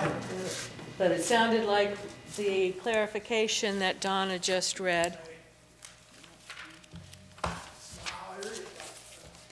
Okay, do you want me to read it one more time? Listen, This is what I read. Yes. May I extend a scheduled early release school day for more than 1 hour and count multiple hours toward the 5 hours required for a makeup day? The answer is yes, in 1 hour increments, which 3 hours, I take that to be 1 hour increments only, provided that any 2-week period over the average school day is at least 5 hours before the extended days are added.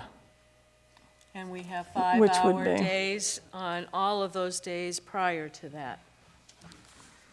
So that day is 3 hours right now, right? Mm-hmm. So And you're gonna make technically, it you're 6 doing hours? 2 days in 1 day. You're gonna make it a 6-hour day. It already is. I mean, No, it isn't. no, a normal day would be a 6-hour day, yes. Right, it's a half day, but we're making it into a, Full day. 6-hour day. So you will go 1 hour longer on that day.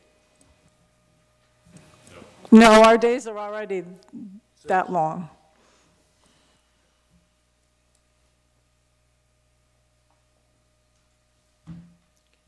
Any other questions, comments? All those in favor of that option?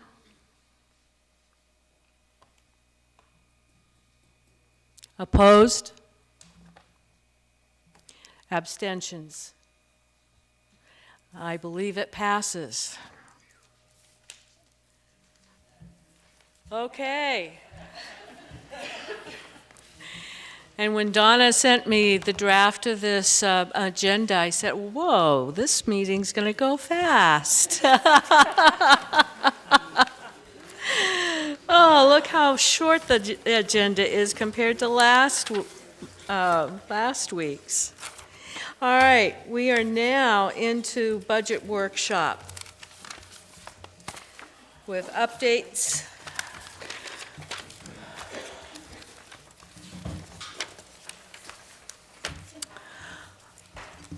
Okay, so there was a comment at the last school board meeting about the salaries of RSU 38 administrators being some of the highest in the state, and the salaries of RSU 38 teachers being some of the lowest in the state. So we received information from Maine School Management, correct? And they print this out, or they send this out every year. So you have the first packet, the long paper, is about, it's broken into all of the different administrators that we have in our district. And Bridget has taken our region and put it in gray. So you can see all of the, I believe the first one's the superintendents, all the superintendents in the state, their salaries, as well as close together all of the superintendents in our region. I can tell you from looking at this, one of the things that you need to know is you need to pay attention to the benefit package and the number of days worked when you look at administrators' salaries, because some of the days are different and the benefit packages are definitely different. So I looked at this today, and I can tell you that we're pretty much right smack in the middle as far as our teachers, our teachers and administrators, both in our region and in the state. It's pretty interesting. So just so you have that information, you can take that and look at it. Then you have a stapled packet with numbered pages. Jeremy?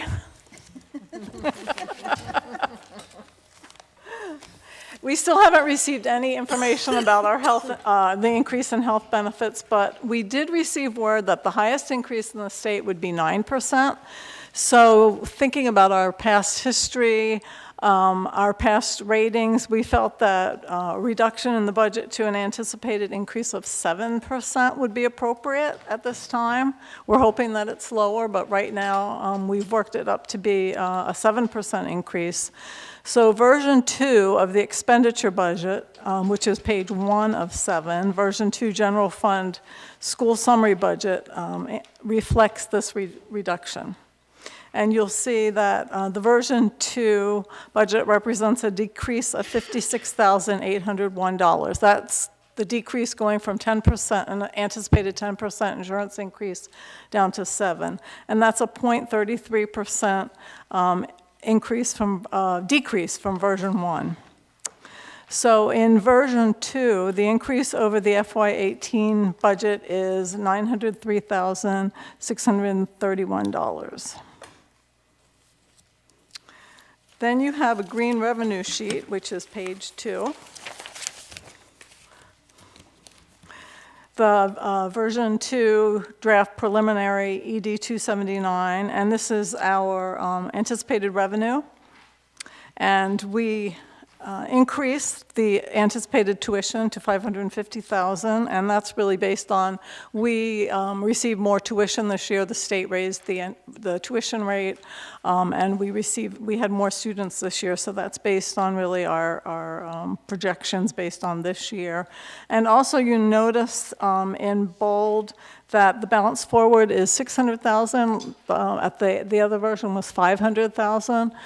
Bridget's been constantly going back into our budget to see where we are, and we really think that we can put that up to $600,000. We've been frugal this year. So those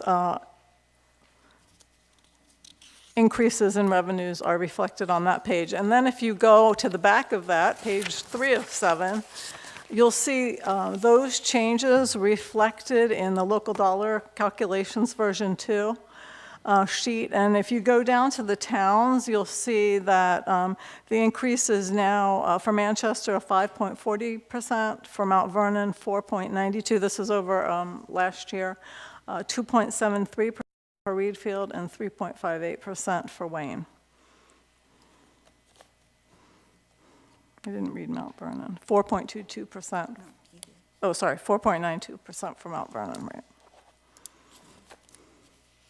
So that takes that down a little bit. Do you have something you want to say? Oh, and down at the bottom, Gary, we tried to look at those tuition students. Oh, he's not here. Where'd he go? Oh. Anyway, we put the tuition students down at the bottom. With the tuition you'll see the tuition rate for middle school students is $9,694. For high school students, $10,887. And you'll see that we currently have 25 tuition middle school students and 24 high school students who are tuitioned. We have our largest population of tuition students is Fayette, from Fayette, but we also have students from other districts as well. So you also have in your folders the budget progression, which is page 4 of 7. to date, and this reflects all of our changes to date, starting with our original request budget, going down to version 1, and now we're at version 2. So you can see that we're down to a 5.25% increase over FY18. And again, there's that $903,639 increase over FY18. Our total budget reduction that we've worked on since the original request budget, we've reduced $378,187. And if you go to the next page, page 5 of 7, there's a list of items that we've reduced, including that health insurance premium, which we've, the increase which we've reduced by 3%. There is a list of items to consider cutting if the board wishes to cut further, and priorities to keep. These were identified by the administrative team. And then on page 6 of 7, there's a summary of budget changes. Sort of just a different way of showing that in detail. And on page 7 of 7, there's another list of reductions, of budget changes, reductions. And those are divided into the different categories. So we continue to look at the budget. I think Bridget and I look at it every day and try to come up with great ideas for cutting. So that's where we are right now.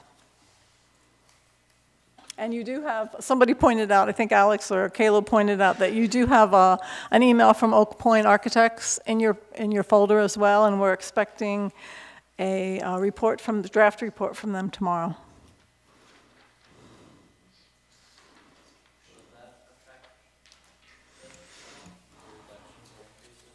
It possibly could.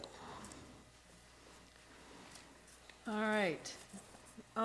Questions about any of the information that we've just been given?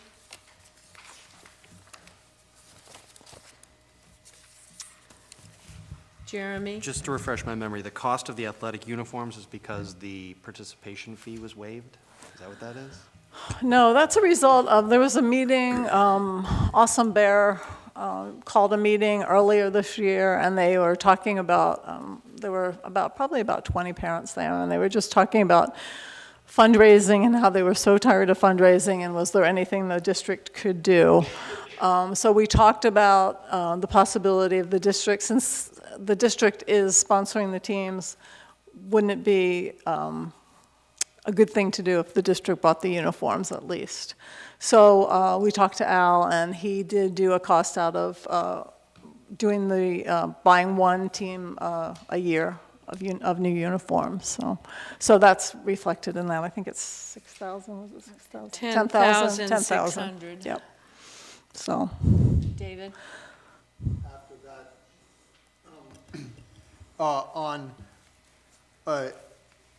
something of note that's important to me is our nation, our state, and perhaps the district is in danger of not taking care of its infrastructure and saving money now and costing more later.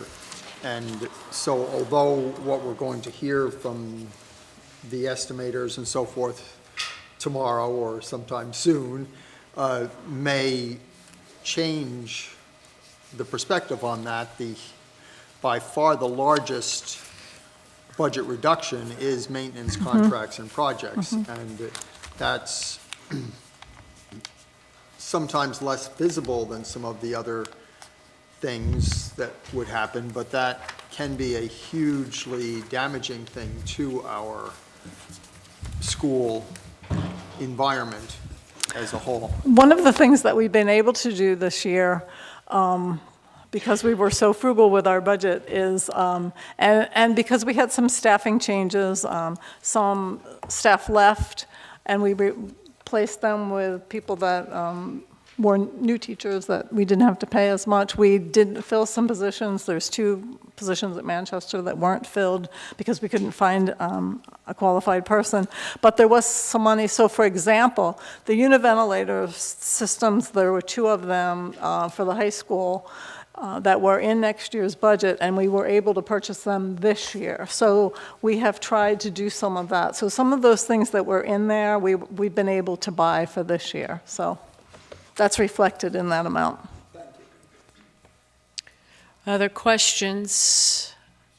Wendy? Sarah was talking earlier about not having a math specialist at Manchester. Maybe I just don't see it. Has it been brought up? It was in the budget last year, and it remains in the budget, and we will post it, and we're very hopeful that we'll find somebody. So there's already money for that? Yes. Oh, okay, great, thank you. There was money for that position this year. We just were not able to find anyone to fill that position, and instead have an ed tech for that position. Yeah. It's in there. Yeah. Adam? And I guess that's one of my issues with this budget is the fact that we had unfilled positions this year, and then we're looking to add 7.65 positions, plus the ones that went unfilled last year. And I've talked to teachers, I've tried to get support, or tried to get, at least have them to show an interest in some of the positions that have been put into this year's budget, and they're just not there. I think that they're great, and here's the biggest problem about adding salaries, adding positions to the budget, is we don't cut positions.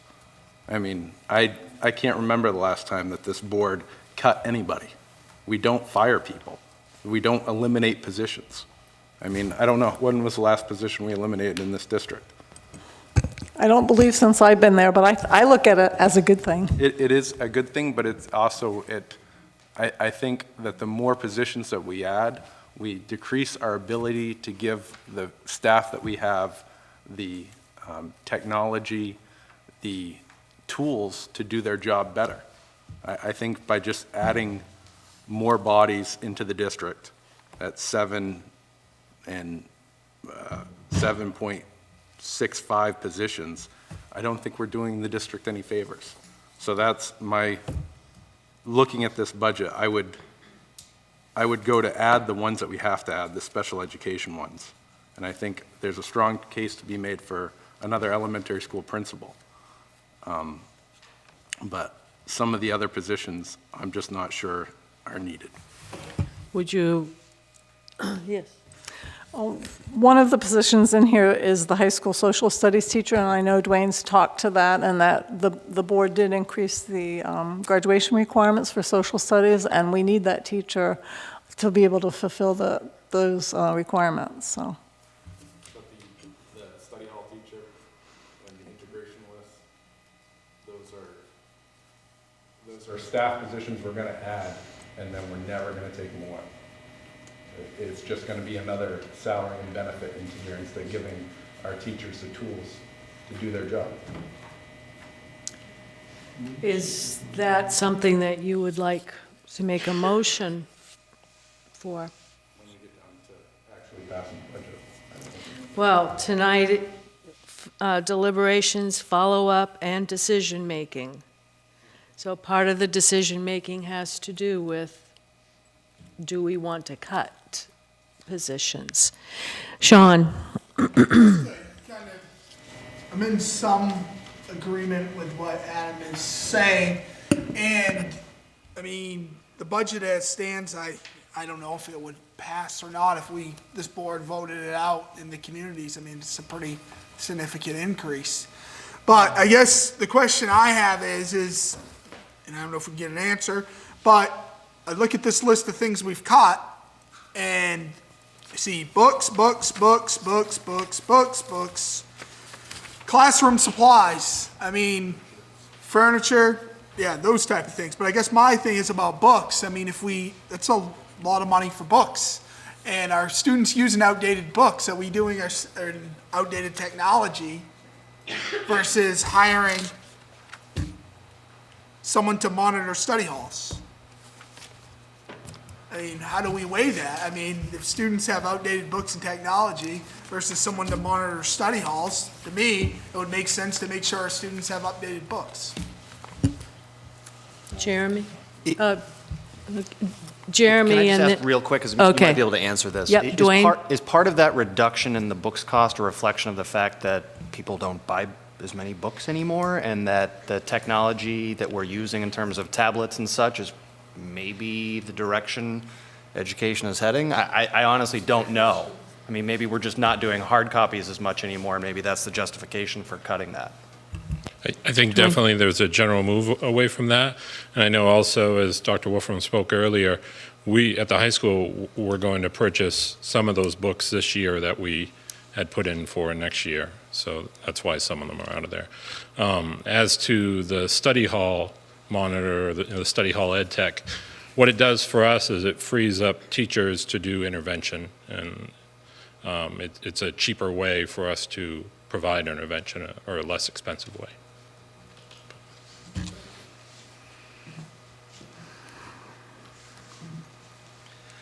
Yeah, I'd say at the middle school, if you go by the content lines, if you go through math and ELA and those places, we're really not using that money for books anymore. What you're seeing there is I put in money more for the seats, for things like Reading Plus, for Dreambox, and some of the technology that we're using. Our math program really doesn't use a book right now. Our other pieces through our thematic units really aren't using textbooks either. So there definitely were some places that we were able to cut through there. I can say, although I wasn't here for it, and Kathy actually may be able to speak more to this than I could, I know that the world language teacher we got last year had been cut. We at one time had 3 world language teachers at the middle school, and we didn't up until last year again. Our industrial arts teacher was cut, and I know that got brought up as a possibility of bringing that back. At one time, each team had 4 ed techs, one ed tech per team. And those ed techs were cut at the same time all those other positions were. So in some ways, I know the middle school is still trying to recover from the cuts that were made whenever that happened before my time. So I know that in the case of the middle school, and I think it's for all of us, we generally don't ask for something if we don't think we can need it and use it. And I know that world language teacher was to make up for part of what happened before, to make things easier to get more access to students, because what happened when that was cut is students lost access to world language. So I just wanted to mention that.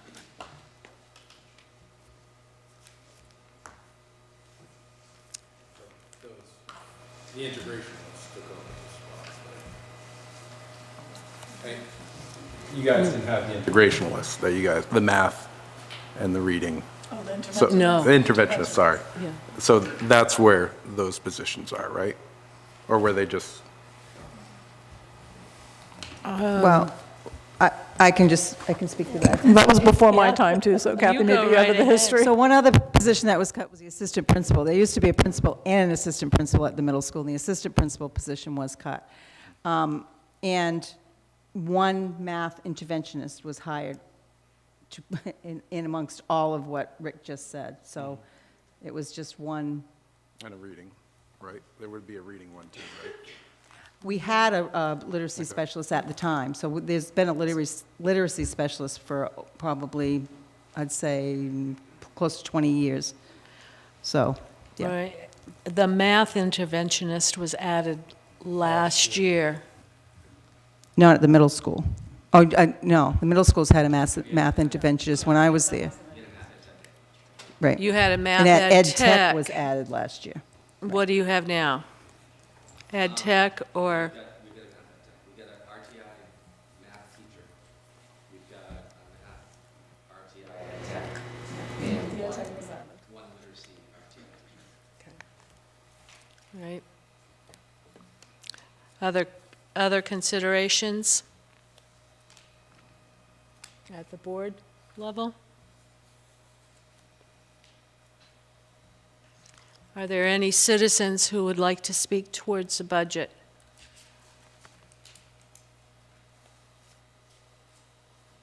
Okay. And I would recommend that you take a look at the reductions to date on page 5 of 7. I would also ask that you look at the items to consider cutting from top down, meaning the top item would be the the easiest. If there's a cut, that it would be easier to take a half in high school ed tech 2. The second cut would be the technology integrationist, and then athletic uniforms. Those are the suggestions from the administrative team. So between now and next meeting, I would like for you to consider those things so that we can make some decisions. So this, when you list a number like 148,000, you don't tell us what's in there. Gary, there was a revised project and equipment list that was sent out prior to this. Not with this packet, but it was on our, probably last time. There was a revised list sent out showing at the bottom what had been reduced out of the project list and out of the equipment list. Can I ask a question, Betty? Yes. In considering these items to cut, I'd just like to know what the impact would be in reducing that position at the high school to a half-time position, and also what would happen if you didn't get the integration. What impact would that have?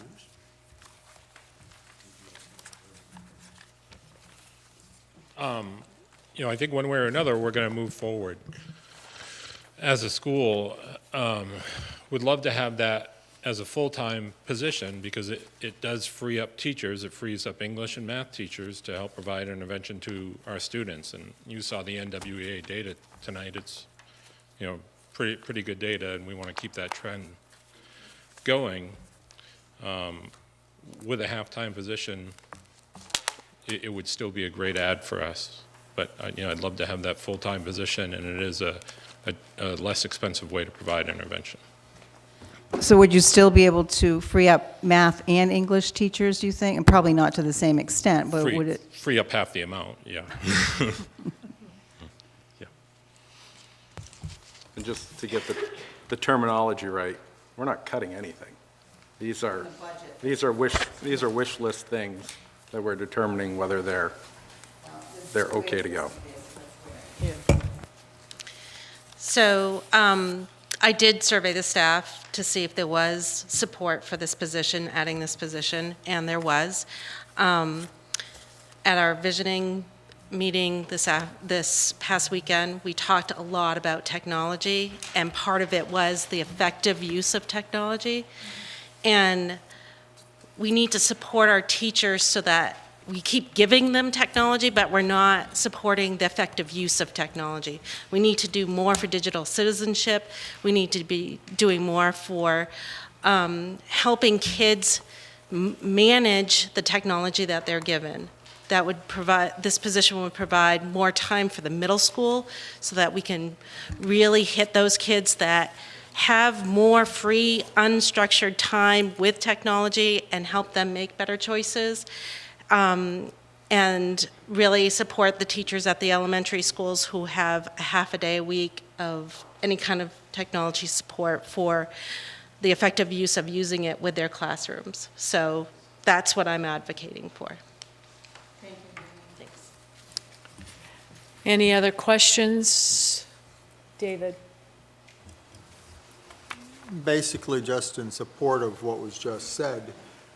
Especially in today's society, having a child that we give a laptop to that can't use it is sort of, you know, back in my day, giving someone a slide rule or something, and, well, no, I didn't learn to use it very well, but Neither did I.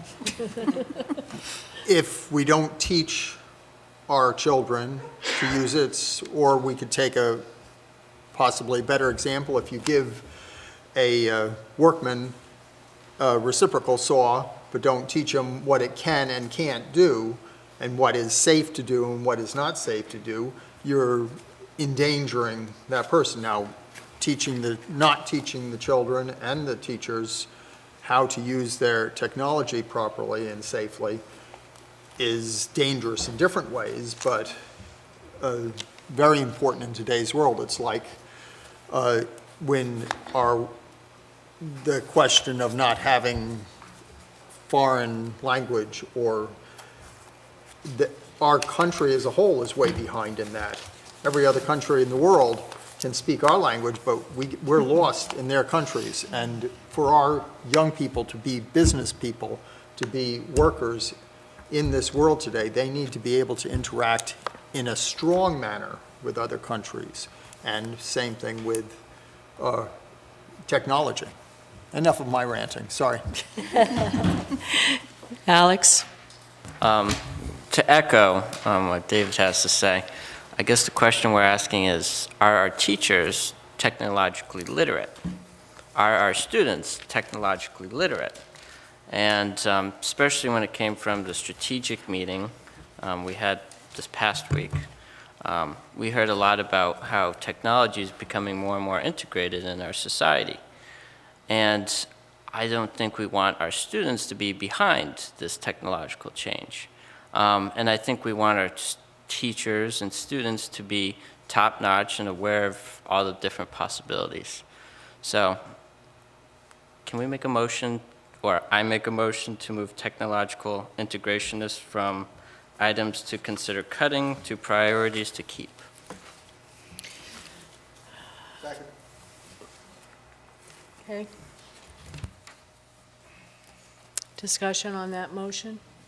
Yes. I would just tell the board to go talk to the teachers, ask them how much that position will affect their classroom time. Please do it. Please go talk to the teachers. They don't have enough time in the day to do what they already have to do. Okay, having someone come be at your school one day a week is not going to, it's not going to make that big of an impact. I just don't think it will. I think these teachers have the technology. I think a lot of them are very literate. I think it's just a matter of time in their classroom. They do not have the time. It's just that simple. They don't have the time. And I don't think giving them someone else to interact with, and that's if their schedule allows it, is going to make that big of a difference. I just don't. I think it's a great thing if we had, if any of you guys toured the high school, you can't tell me we can't use that $44,000 to just get new furniture.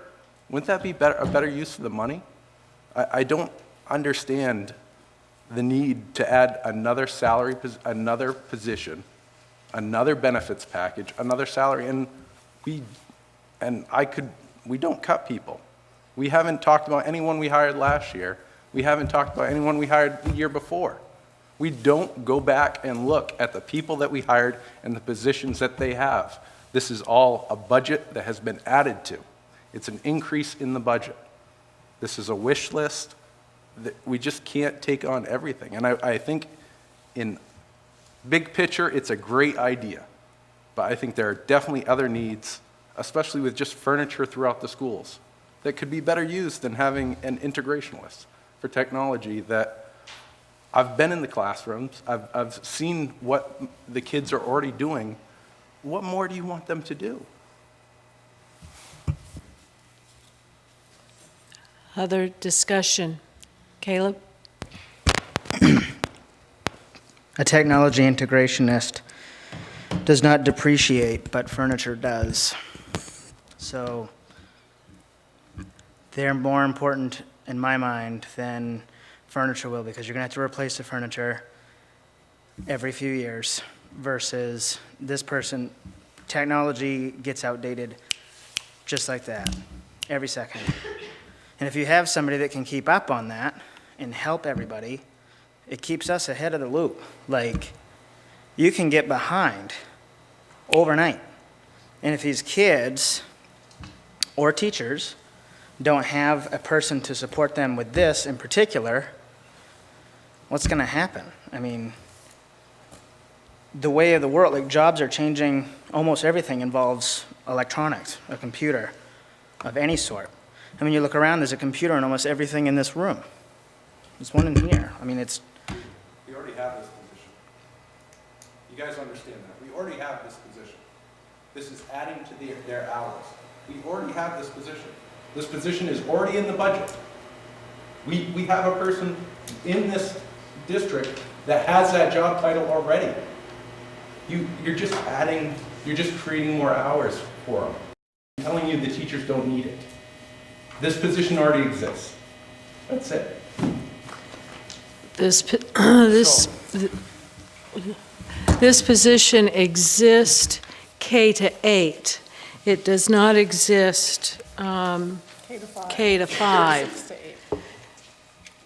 There is a person currently doing this job K to 8. 5 schools. What's that? 5 schools. 5 schools. 5 schools. So Yeah. the middle school and the 4 elementary schools. Right. So give me an example of a program that you haven't been able to do. Then teachers come to you and say, I want to implement this program. I know that I have smart boards in my classrooms that are not being used effectively. I know that this is happening, Adam. I know, but I think there's a big disconnect between staff and administration. I've talked to staff, I couldn't get one teacher to say that would be great. They all just said, I'd rather have it in supplies. It's So I don't know, like, I sent out a survey, blind survey, and I got responses. So I don't know. I didn't, the one negative response I got just said if I had to choose, I'd want, something for the middle school. I can't remember. It was an interventionist, Yes. I think. Right. So I don't know, Adam. I mean, I tried to ask that as well, and I know that teachers are overwhelmed, but I'm hoping that what I could do would help them, right? I just don't think that's a very good way to get data, is to ask, should we have this position? Okay, I Adam, don't think I don't want to argue anymore. You have your opinion, I have mine, and the board can do what they think is best, and I think that's Donna first, and then Jeremy. I just want to say that, Whoa. whoops. I do, Bridget and I sit with all of the administrators, and we go over all of the staff every year in budget preparation. So we do sit and go over every position and talk about, do we need this position? So that does happen every year. Jeremy? Just a clarifying question. Are we literally going to, are you looking for us to make motions to move these things around right now? Not, I wasn't looking for that tonight. I wanted you, because I believe this is the first time that these positions have been given to us as possible cuts. I was looking to have you give it thought before next meeting. And then we would be doing some serious decision-making from there.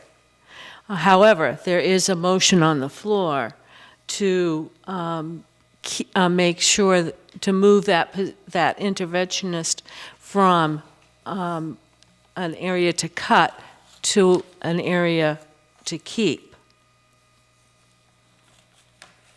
The integrationist? Yes. Sean? I mean, I'm in full support of keeping the position. I know from my child's experience, I don't know whose fault it is, but she has come home on different times and said, the smart board in my classroom didn't work today. Mrs. Dunphy had to change the plans. And that's problematic to me. And I'm not blaming anybody. If this would help, I'm all for it. Technology is the way of the future.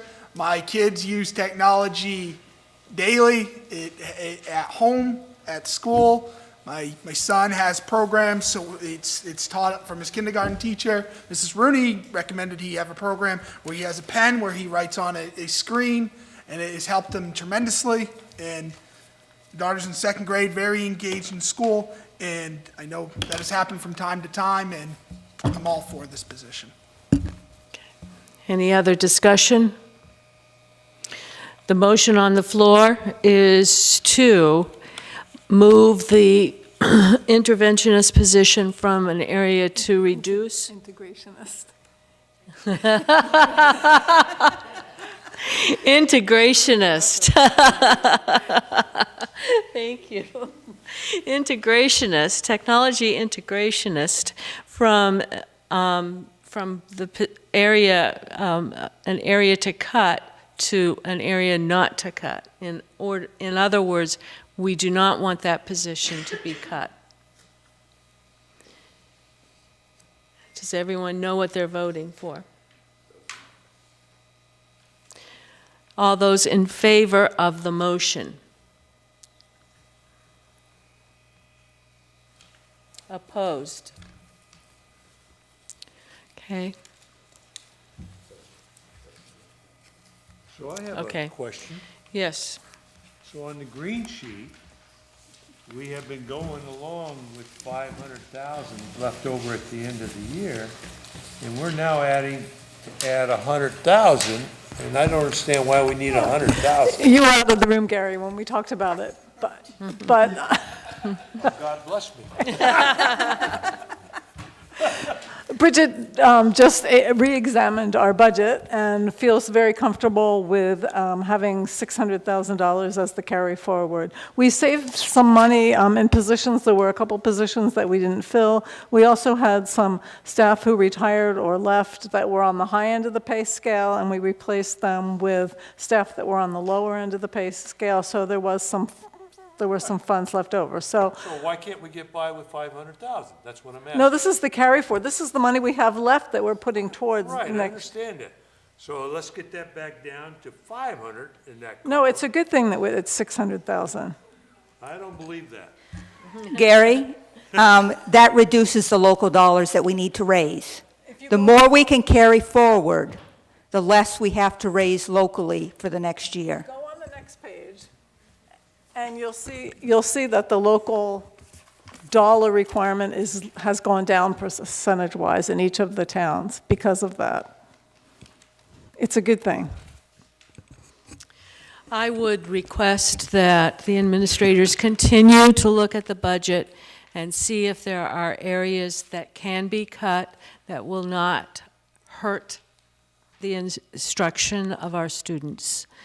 I'm not sure that a 5% budget will pass all of our, a 5% increase in our budget will pass all of our towns. I am concerned, so please take a look, and we will reconsider all of this next time. So what about this column over here that says It's on the bottom. It's on the bottom.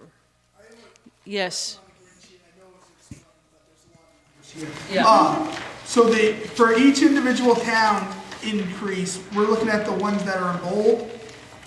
Correct. Manchester, it says it's a 5.4%, 4.9. That's the ones we're looking at. Those are the changes from last time, yes. So that's how much it would be going up, and then the dollars. So what's the numbers below where it says like 180? Sorry, you could have said it. 182, 123. What are those numbers? Those were the increases for the current year, above last year. So it's just a comparison number there. Thank you. Okay. Alex? I had a quick question. So for classes, they're supposed to raise around $10,000 to $15,000 for graduation. I was just wondering, did it increase to 15,000? No? Okay. I didn't understand your question, but it doesn't sound like it made a difference. Okay. We're good. All right, I'd like to move us out of budget workshop and into the next section. I need a motion that we go into executive session. Make a motion that the RSU 38 Board of Directors and the Central Office support pursuant to 1 MRSA 4056D, and we're only allowed 20 minutes.